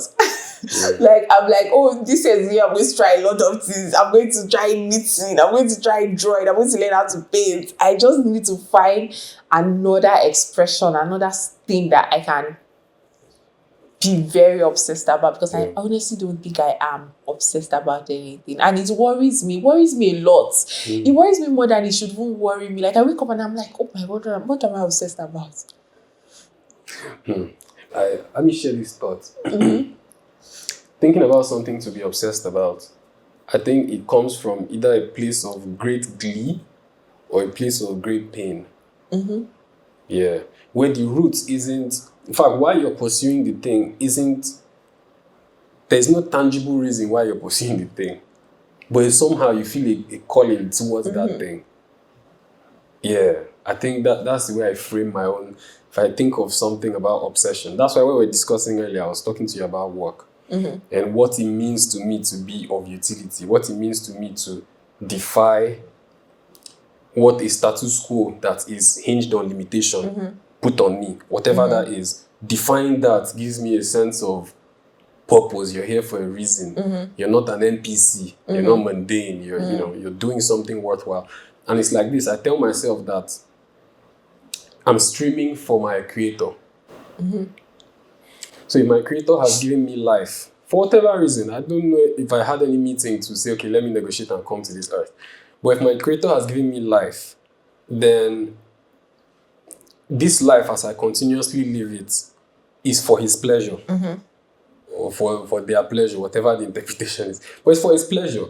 And for me to keep justifying my existence, I need to keep, as the revelation comes from the Most High, to attempt this, to do this, to persevere on this. It is my mission to keep being a proper vessel to channel fun and entertainment to my creator. To some degree. And that phrasing is what allows me to say, okay, I live like almost like, I have a very childlike nature. You understand? So it's like, even if perhaps the goal, the target for quote unquote what is normal to accomplish is this, for me, I don't even regard that as something worth pursuing. I pursue what I'm curious about. You see? And then, as the Lord will have it, we are now adults where you must now make sure that thing that you're pursuing is bringing something back. It's bringing money. So, I think, funny enough, actually, this is the conversation I was having with somebody I deeply respect yesterday. And I was talking about this. I was exploring this with him and saying, oh, I honestly feel like, and I've had moments where I've been so obsessed with particular things. And a moment like that, I used to be a writer. I used to be really like a writer, and I was published on like international journals. I got nominated for Best of Net nominee, Pushcart Awards. I was really good. You are really good. It's in it, no? Yeah, but at some point, I took a step back from writing, right? And I've pursued many things like that. I've done many things in my lifetime, and I've taken a step back at some point. And I was exploring this with somebody I deeply respect yesterday, and he was telling me, "Oh, why?" I see it like, oh, that was a stage of obsession, and that was a stage of that's something I've outgrown. And it might not be a bad thing. It might not be a bad thing to outgrow it. Like, and the way he sees obsession is obsession with principles. And I've always been somebody that I've always had principles that guide every decision that I take. So now, instead of seeing it as a thing of, oh, I want to be obsessed about something, and of course, that's just something I want to do. I want to have hobbies. I think more than obsessions, I want to have hobbies that I just do, that I really like and I'm kind of obsessed with. Yeah. But now seeing that obsession of work and fulfillment more as an obsession with principles. So that way it gives me more expressions to pursue it. Right. Because he was saying that we have this idea of romanticizing what our job is supposed to give us. And Trevor Noah had spoken about this. And also he was talking about how we ask too much of something. And it's the same way with your partner. You ask your wife to be your best friend. You ask her to be this. You ask her to be your companion. And we have like 10 things we want our partner to be. And the same way we want our job to be a place that gives us money, gives us fulfillment, gives us happiness, gives us connection with our colleagues, gives us friendship, gives us all these things. And it's too much to ask for one thing. And it was like, why don't we make it more dimensional? In the sense that you can say, oh, there are just two things I'm asking for my job: money and impact, right? I want to work on something so impactful that I feel like I'm contributing my quota to the world. And let's say when it comes to hobby, maybe I have an artistic expression in me. Maybe my job would not give me that. Can I be a writer on the side? There are people that are global writers and that's not what they do, right? So we can have dimensions for the different parts of us. And that dimension is what comes together to give us fulfillment, where we don't ask so much for one thing. We don't ask so much for one person. It's why people have, and I'm not even someone to talk about romantic relationships, but it's why people would ask so much for their partners to a point where that partner is exhausted. Because they don't value platonic relationships and they don't see the parts that platonic relationships also play in your life. Right. Because there are parts for each of those things. There are parts for where mentorship is also playing in your life. There are parts for where you will have different types of platonic relationships and they can't serve the same purpose. So I think that's how I see it, where I now see it as multidimensional. I'm not looking at, oh, I know something I care so much about is connection and community and meeting people, because I grew up in a space where I never had friends and I never had like community. And I'm not saying, oh, community is so fun. This is so cool. This is something I want to have all my life. So now it's something that I've pursued or I've kind of been obsessed about. Like I'm crazily intentional about it because I see someone, I'm like, oh, you look like someone that I want to be my friend. And I'll ask you out. Right. And it's very weird because people don't do that. People don't meet adults and say, I want you to be my friend. And I will not say I want you to be my friend, but I will take intentional steps where you'll be able to tell that I want you to be my friend and I will choose you over and over again. Right. And that's how I fulfill my desire of community that I know innately I have. And it's probably the most important desire I currently have. Yeah, if that's what's burning, it could be that. I know my job is not going to give me that. Yeah. What you get? Yeah. Ooh, there's a lot. Yeah, that makes sense. Yeah, that makes a lot of sense. I like how you, like this idea of you're a ball of energy. And there's just different ways that you can express yourself. And then you're now seeking different kinds of feedback from all the different expressions. Yeah, I think that makes a lot of sense. It's like work can give you one, two things. But what do you think about the idea of work etching towards being something that if it's not what you like, your work is your life. I think for you to make impact, this impact that all of us want to make, your work has to be your life. There has to be sacrifice for you to do something that great. You have to give your life as a living sacrifice. They say like that. Do you understand? If to do something great, cross-generational, most people that have done, unless you're like, what they call them, a polymath. And there are very few polymaths in the world that have ever existed. But unless if you want to do something cross-generational, something impactful, really impactful in the grand scheme of things, you have to give your life as a living sacrifice. So your life has to be your work. I agree that I don't know what the statistics is, but we spend the majority of our life working. On something. We spend it working. We spend it in a work environment. Even if you are working remote, we spend it working. And if you are doing something you don't care about and you don't put, of course, what's going to come out of it? You cannot give 2 and expect 10 at the end of the day. Yeah. So I agree so much. I agree that you have to give yourself to work to be able to get the kind of impact that you need. Yeah. And there's a degree to that. There's a level of excellence you have to give out. There's a level of internal clock, that internal judgment, where you say, I'm not the best at this. I want to go and be best at this because I can hone in, I can be myopic about that. That is what I see as enthralling work. Like, and it's a thing of when people separate it, and I understand separating it, but when you separate it in some way, there's a way you separate it that you start harming that, right. And you don't allow yourself to be your best version of work. And I think the most way I have been able before, oh my God, I was so terrible at it. And I used to think of a future where my work, I would close by 9, and because I was working at an environment where I was staying very late hours and I was coming very early mornings, and it was, oh my God. And that was also when I used to work physically. But now I'm in a place where I see my work being part of my life, and it's not a bad thing. It doesn't have to be a bad thing. It's the most healthy thing. Exactly. If you get into that flow where it doesn't disrupt you. I told you how just last I did not sleep how many hours. Yeah. I can go back home now and I can sleep. I can tell my bosses that I want to take a nap. Yeah. And I'll continue working when I wake up, and it will be fine.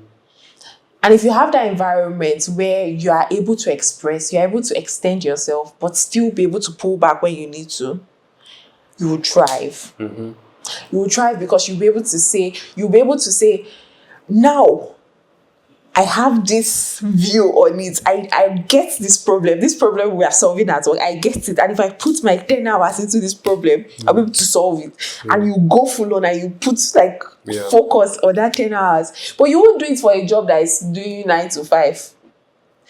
Because you know that if you put your 10 hours and you come the next day and you tell your boss that, please, I want one day off, they will not give you. So you have to be in an environment that feels positive enough and collaborative enough where you feel that you can give your best and you will not feel like you're sacrificing. Yeah. Because you can also step back. You're investing. It's not even investing. I don't even think it's investing because I'm not one of those people that I don't believe so much in loyalty. Loyalty. I don't believe so much in there was a time where they would say stay 15 years at a workplace. Oh, okay. So I'm coming from the point of me being the founder. I think of it as investing. Exactly. So I'm not one of those that say stay 10 years in a workplace, especially because of the economy we are in right now. But I think I don't think about it as a future thing. I think about it as now it's rewarding now because apart from that dopamine of solving problems and just feeling good and working with people that you enjoy working with, and I honestly think you should work with people you enjoy working with. There's nothing better than working with people you enjoy working with. If you ever enter that environment, you never want to come out of it. It's so frustrating when you work with people that you don't like. It makes the work frustrating. It makes the work mediocre. In any work. It's terrible. You cannot separate it. It's not, you cannot, people say, oh, you don't have to at least like some of them. Yeah. Have the people you like. Right? And if you're able to do that, if you're able to work in that environment where you feel supported enough, you feel like you can express yourself creatively, you will give yourself to the work. Yeah. Knowing that you can also take a step back when you need to relax, when you need to calm, knowing that you will not be judged for it. And once you have that balance, you can now put your all into work. Yeah. I call it vibe on structure. Like if the structure is something that is serving you, short term or long term, but it's serving you, and it allows you to vibe as in be yourself, as in work. Like if your cognitive prowess is more like at its peak in the morning, a work that you can decide to work in the morning. Oh my God. Versus if you prefer to work at night, you can deliver, but shall deliver on time, deliver on schedule, but work at your pace, when you're at your best. That type of environment. And then if you now add in, there's now some impact, some inherent thing that ties into the larger existence that you want to live in the world, whatever, blah, blah. You can dip it like that. It's very fulfilling. Yes. Yeah, it's very fulfilling. It is. Because you don't have to now say, I'm hoping for unfortunate. We have, and this is our parents' mentality, where they hated work so much, but their hope was on retirement, their hope was on gratuity, their hope was saying that, in 10 years. Yeah. I believe you need to start from a place where you can't keep saying that in 2 years. You can't keep hoping on that future. You can actually be in a place where you express yourself creatively, and you feel good enough that every day is a good day. Yeah. Like every day is a good day. Even the hard days are good days. Even the bad days are good days. Like every day is a good day, and you don't have to say, I'm waiting on 2 years' time. Right. And I think a lot of I almost did that at some point until I realized I was like, that's a problem. Yeah. Yeah. And people, like, it's understandable that people enter career with vision. Let me just plant my feet somewhere to sustain. Valid. But when you start growing, you now have to start thinking about it more. Yeah. But I see that career as it is, as we understand it, is evolving too. So a lot of people now will not even take a job that they don't enjoy. Funny enough, I don't agree. I think a lot of people would, especially because of our economy. That's okay. And me, I'm talking globally. I think people. I think a lot of people would take jobs that they don't enjoy. I think more and more people are able to break up from that loop and say, there are people that are becoming creators and say, I'm quitting my 9 to 5 to become a creator and doing this. See, being a creator is a full-time job. So there's that outburst now, but still people would take jobs that they don't like because they need to survive. I think you have to get past that survival before you now have to start saying, I don't like your job. It's fair. Like, if you cannot eat, fair. What option do you have? Fair. I've forgotten there's a quote about it, but I've forgotten what that particular quote is. But you have to first pass through that survival loop. You have to first be able to feed yourself. Fair. It will be interesting to see how the evolution of our times affects this sentiment. Because now we have gone past the information age where it has casted anybody can do anything to a great extent. Yes, there'll still be filtration mechanisms of who is better, who do I prefer, blah, blah. But anybody can do anything. Digital marketing person can turn tomorrow and say they want to start doing blah, blah, and it will just be going like that.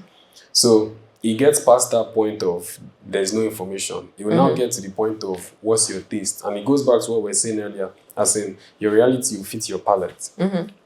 So I'm very curious to see how the next couple of years are going to unfold. And I love that statement you keep saying about your reality will fit your palate, because now you now have to acquire different tastes.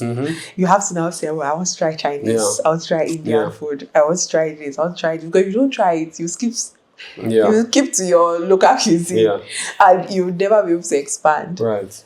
I love that thought. Because every path that is explorable is iteratable, and everything that is iteratable you can get better at. You can soar in the rankings of who's good at that thing. You can mature in the thing. So for people to start picking now, it's best let them try do this one, or at least even if you don't have the wherewithal to go and test it for yourself, consume enough of a space that you can say, I can do that. And would create, I think, something that, and this is something I had spoken about earlier, something that just I love is just that same thing that Naval says about specific knowledge and just creating your own combination. It's because the same Robert Greene mastery. Just create your own combination. A lawyer that does this and does this. And be fresh like that. And it's like, how many people would be that you just niche yourself in that way where you are now identifiable. You are now somebody are like, oh, okay. That's unique. It's unique. I haven't come across that. So now if they want to fire you, now that they are throwing people up left and right, they're like, okay, I have to hire 3 people to take up his job. Exactly. Because I honestly feel if you fire me at this point, you are going to hire 3 people to take up my job. Yeah. Because it's so hard to find people that can do those different combination of skills. Yeah. I think that's so lovely. That's mostly what I would advise anybody. Like, don't be that person that would say, you don't want to explore. You don't want to, especially at that start of your career. You try until you like something, then you focus on that thing, then you really grow at that thing, then you master that thing, and then follow it up with something else. Do you think it's difficult for young people to do what? To pick something like that and commit that long term? Especially now where our attention span is fragmented. I think social media definitely makes it hard. I don't know if you saw what was happening, I think towards the end of last year, where people were coming and they were dragging, I don't know the name of these schools, but these tech schools, and saying that they were promising them they'll get jobs in 3 months and they'll get jobs in 6. And a lot of tech guys that came from that 2018, 2019, 2020, they were like, we actually locked in for 1 year, 2 years, 3 years before we got a job. And those people now don't understand reality, because they have heard so many promises where you see Instagram posts telling you that you can learn a tech skill and in 6 weeks start making $1,000. So people, you see those gurus online telling you that, and you believe it because you see them, they are showing you evidence, they are showing you proof.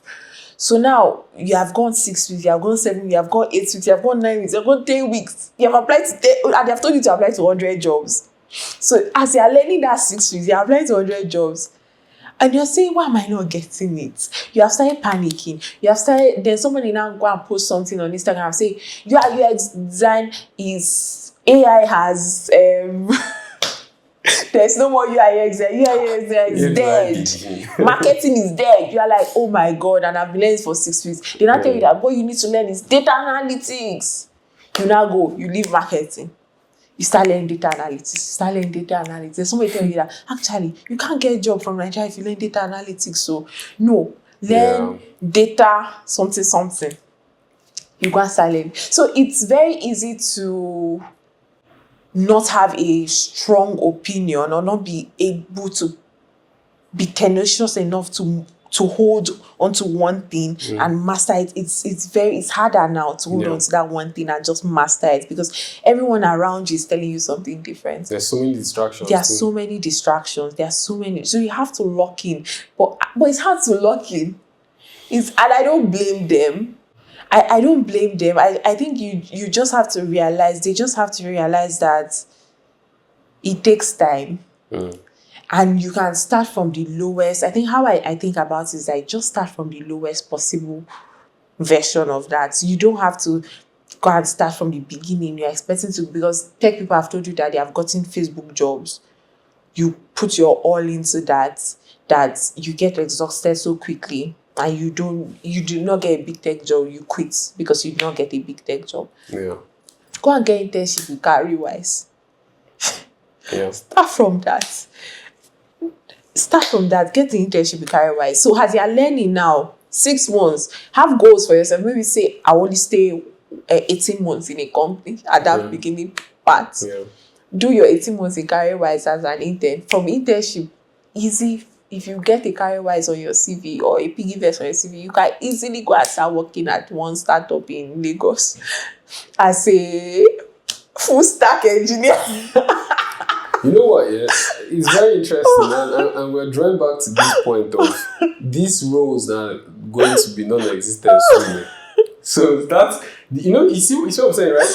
So even the internship, that whole part, I think, has eradicated, because before you can do internship 6 months, the industry is still waiting for you to be ready. Right now, the industry is leaving you behind, because coding now, AI is coding itself, and that's the future.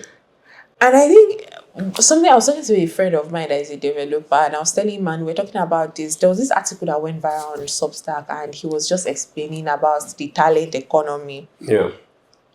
And how everyone is panicking, and they're telling you that, oh, this skill is going away, and they're telling you this, and he didn't really give a solution. He was just like, this is what the reality. And I love that about the article. I was talking to my friend, I was like, everyone is telling you so many. People are telling the market SEO is dead. They have been saying SEO is dead since 2018. They have been saying so many things, and you don't know what to do. Today, it's just like, oh, I don't know if you saw that skit where someone made a skit about health talk, TikTok but for health. And he was like, he scrolled the first video. The first video was like, water is so good for you. Drink 3 liters of water. Then he scrolled and he was like, water, you can actually, everything is bad for you, even water. Drink only 2 liters of water. And then he scrolled again and he said, plant-based diets. Plant-based diets is how you have the best health by the time you are 80. Another person say, plant-based diet has a chemical that makes it indigestible for your gut. You're like, what? And you're like, what do I listen to? Because there's truth behind everything. Yeah. I think that's what makes it hard, because people are telling you this thing about AI and there's truth behind everything.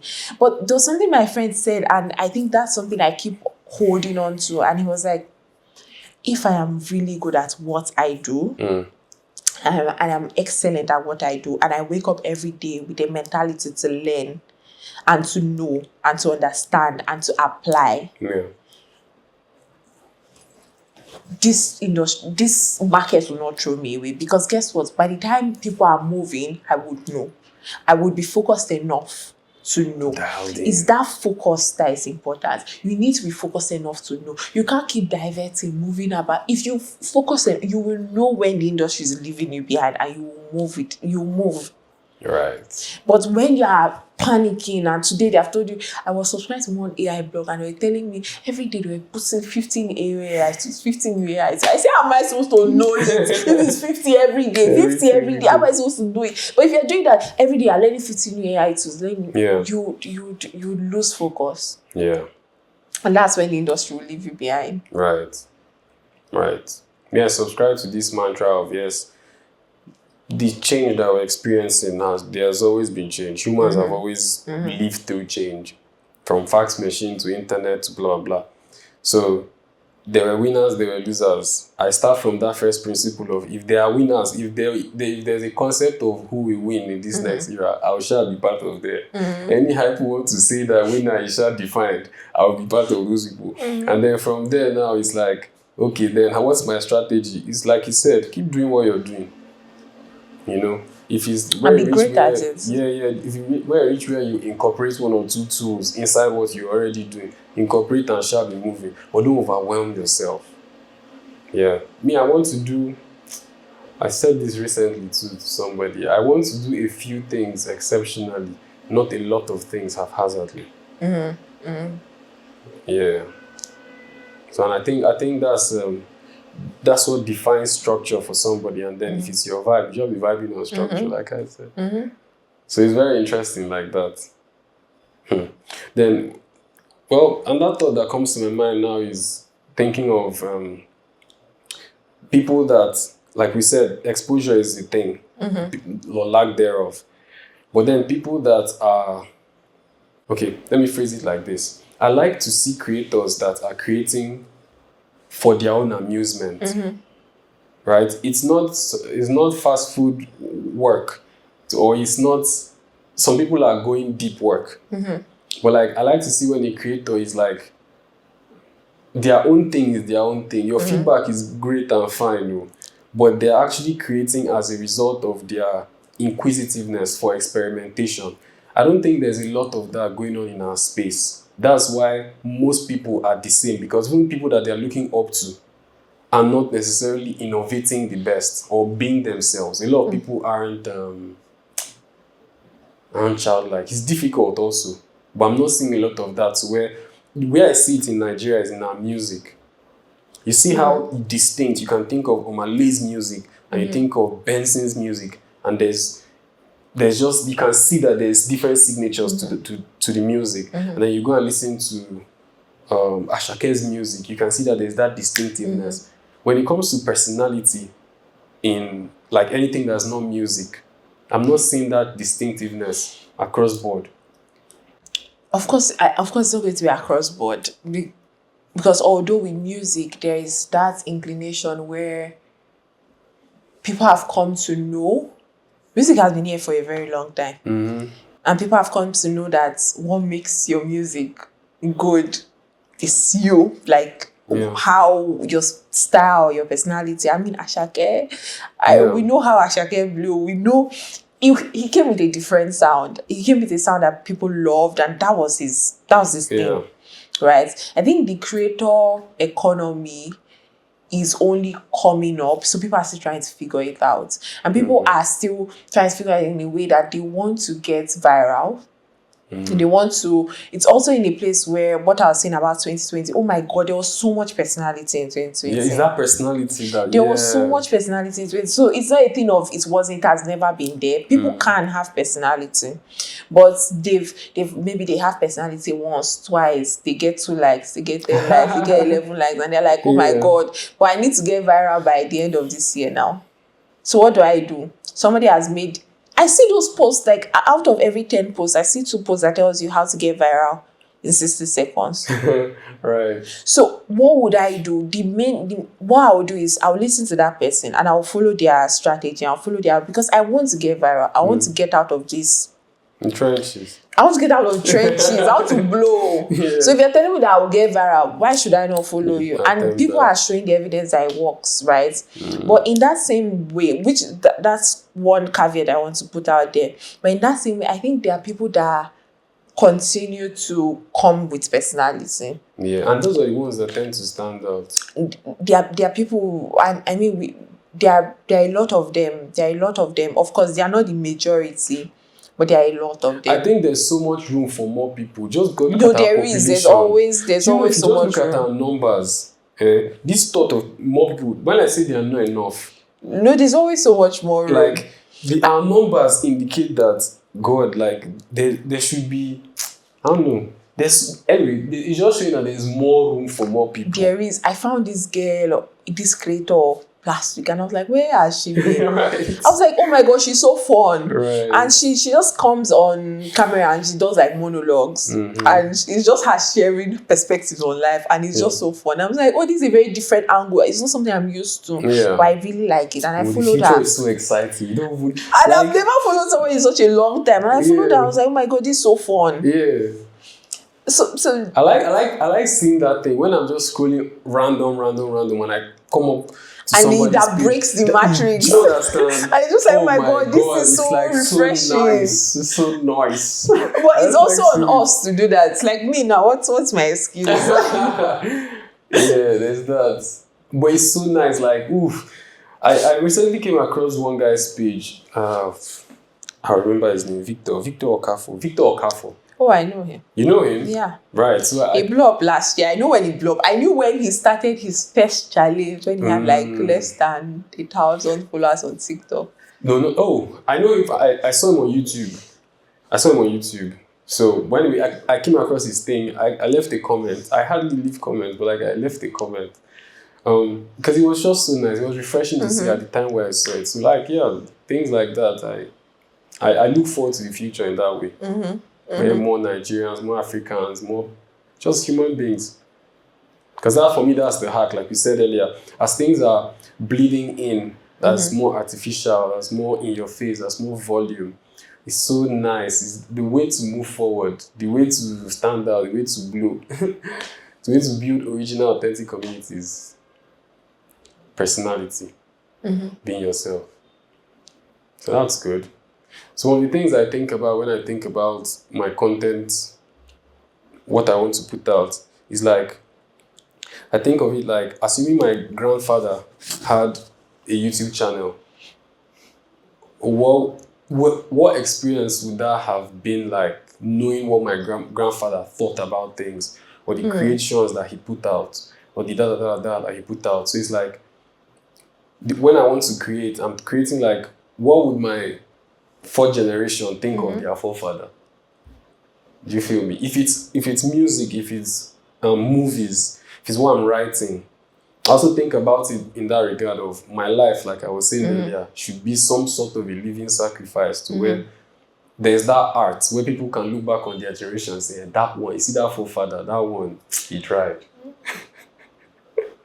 So putting that level of significance on work, on creation, it makes it feel like art. What do you think? No, I agree. I agree, especially in what you said about a lot of people are moving past just surviving. I think for our parents, it was more about, let me just survive, right? Let me just survive. Now, people are able to earn the minimum wage. By minimum, I don't mean Nigerian minimum. I mean minimum wage, like I can eat. Yeah. I can rent an apartment. I can buy clothes once in a while. I can dash somebody money once in a while. Yeah. Now, when you get to that point where you feel all of that, then what happens next is significance. I think more and more what's important for our generation is to find significance where we feel like we are contributing or we are building for something, and there's something we are building towards. Yeah. I think definitely that's so important. I was reading something about it recently on Substack. Yeah, I love Substack so much. And yeah, definitely agree to it. I agree with it. Yeah, I think if more people start seeing their work like art in this regard, they will have more of that thing that you're talking about, which is that internal clock, that internal rating machine. If you're not doing the thing in a way that really is touching your core, that you're doing it the best. You know that, okay, I need to check, okay, what can I do differently? Yeah. So yes, like you said, it gets past the point of I want to survive or I want to blah, blah, blah. It gets down to the point of, bro, I want to. But once you pass that survival, you don't have to start asking questions. Yeah. What do I do that gets me out of bed? Yeah. So I think that's really nice. I really appreciate you for coming and agreeing to do this. Thank you. Thank you. And hopefully this won't be the last. I'll see you again. Yes. Hi guys. This is Yvonne, and I'm live at Kick the Narrative Podcast.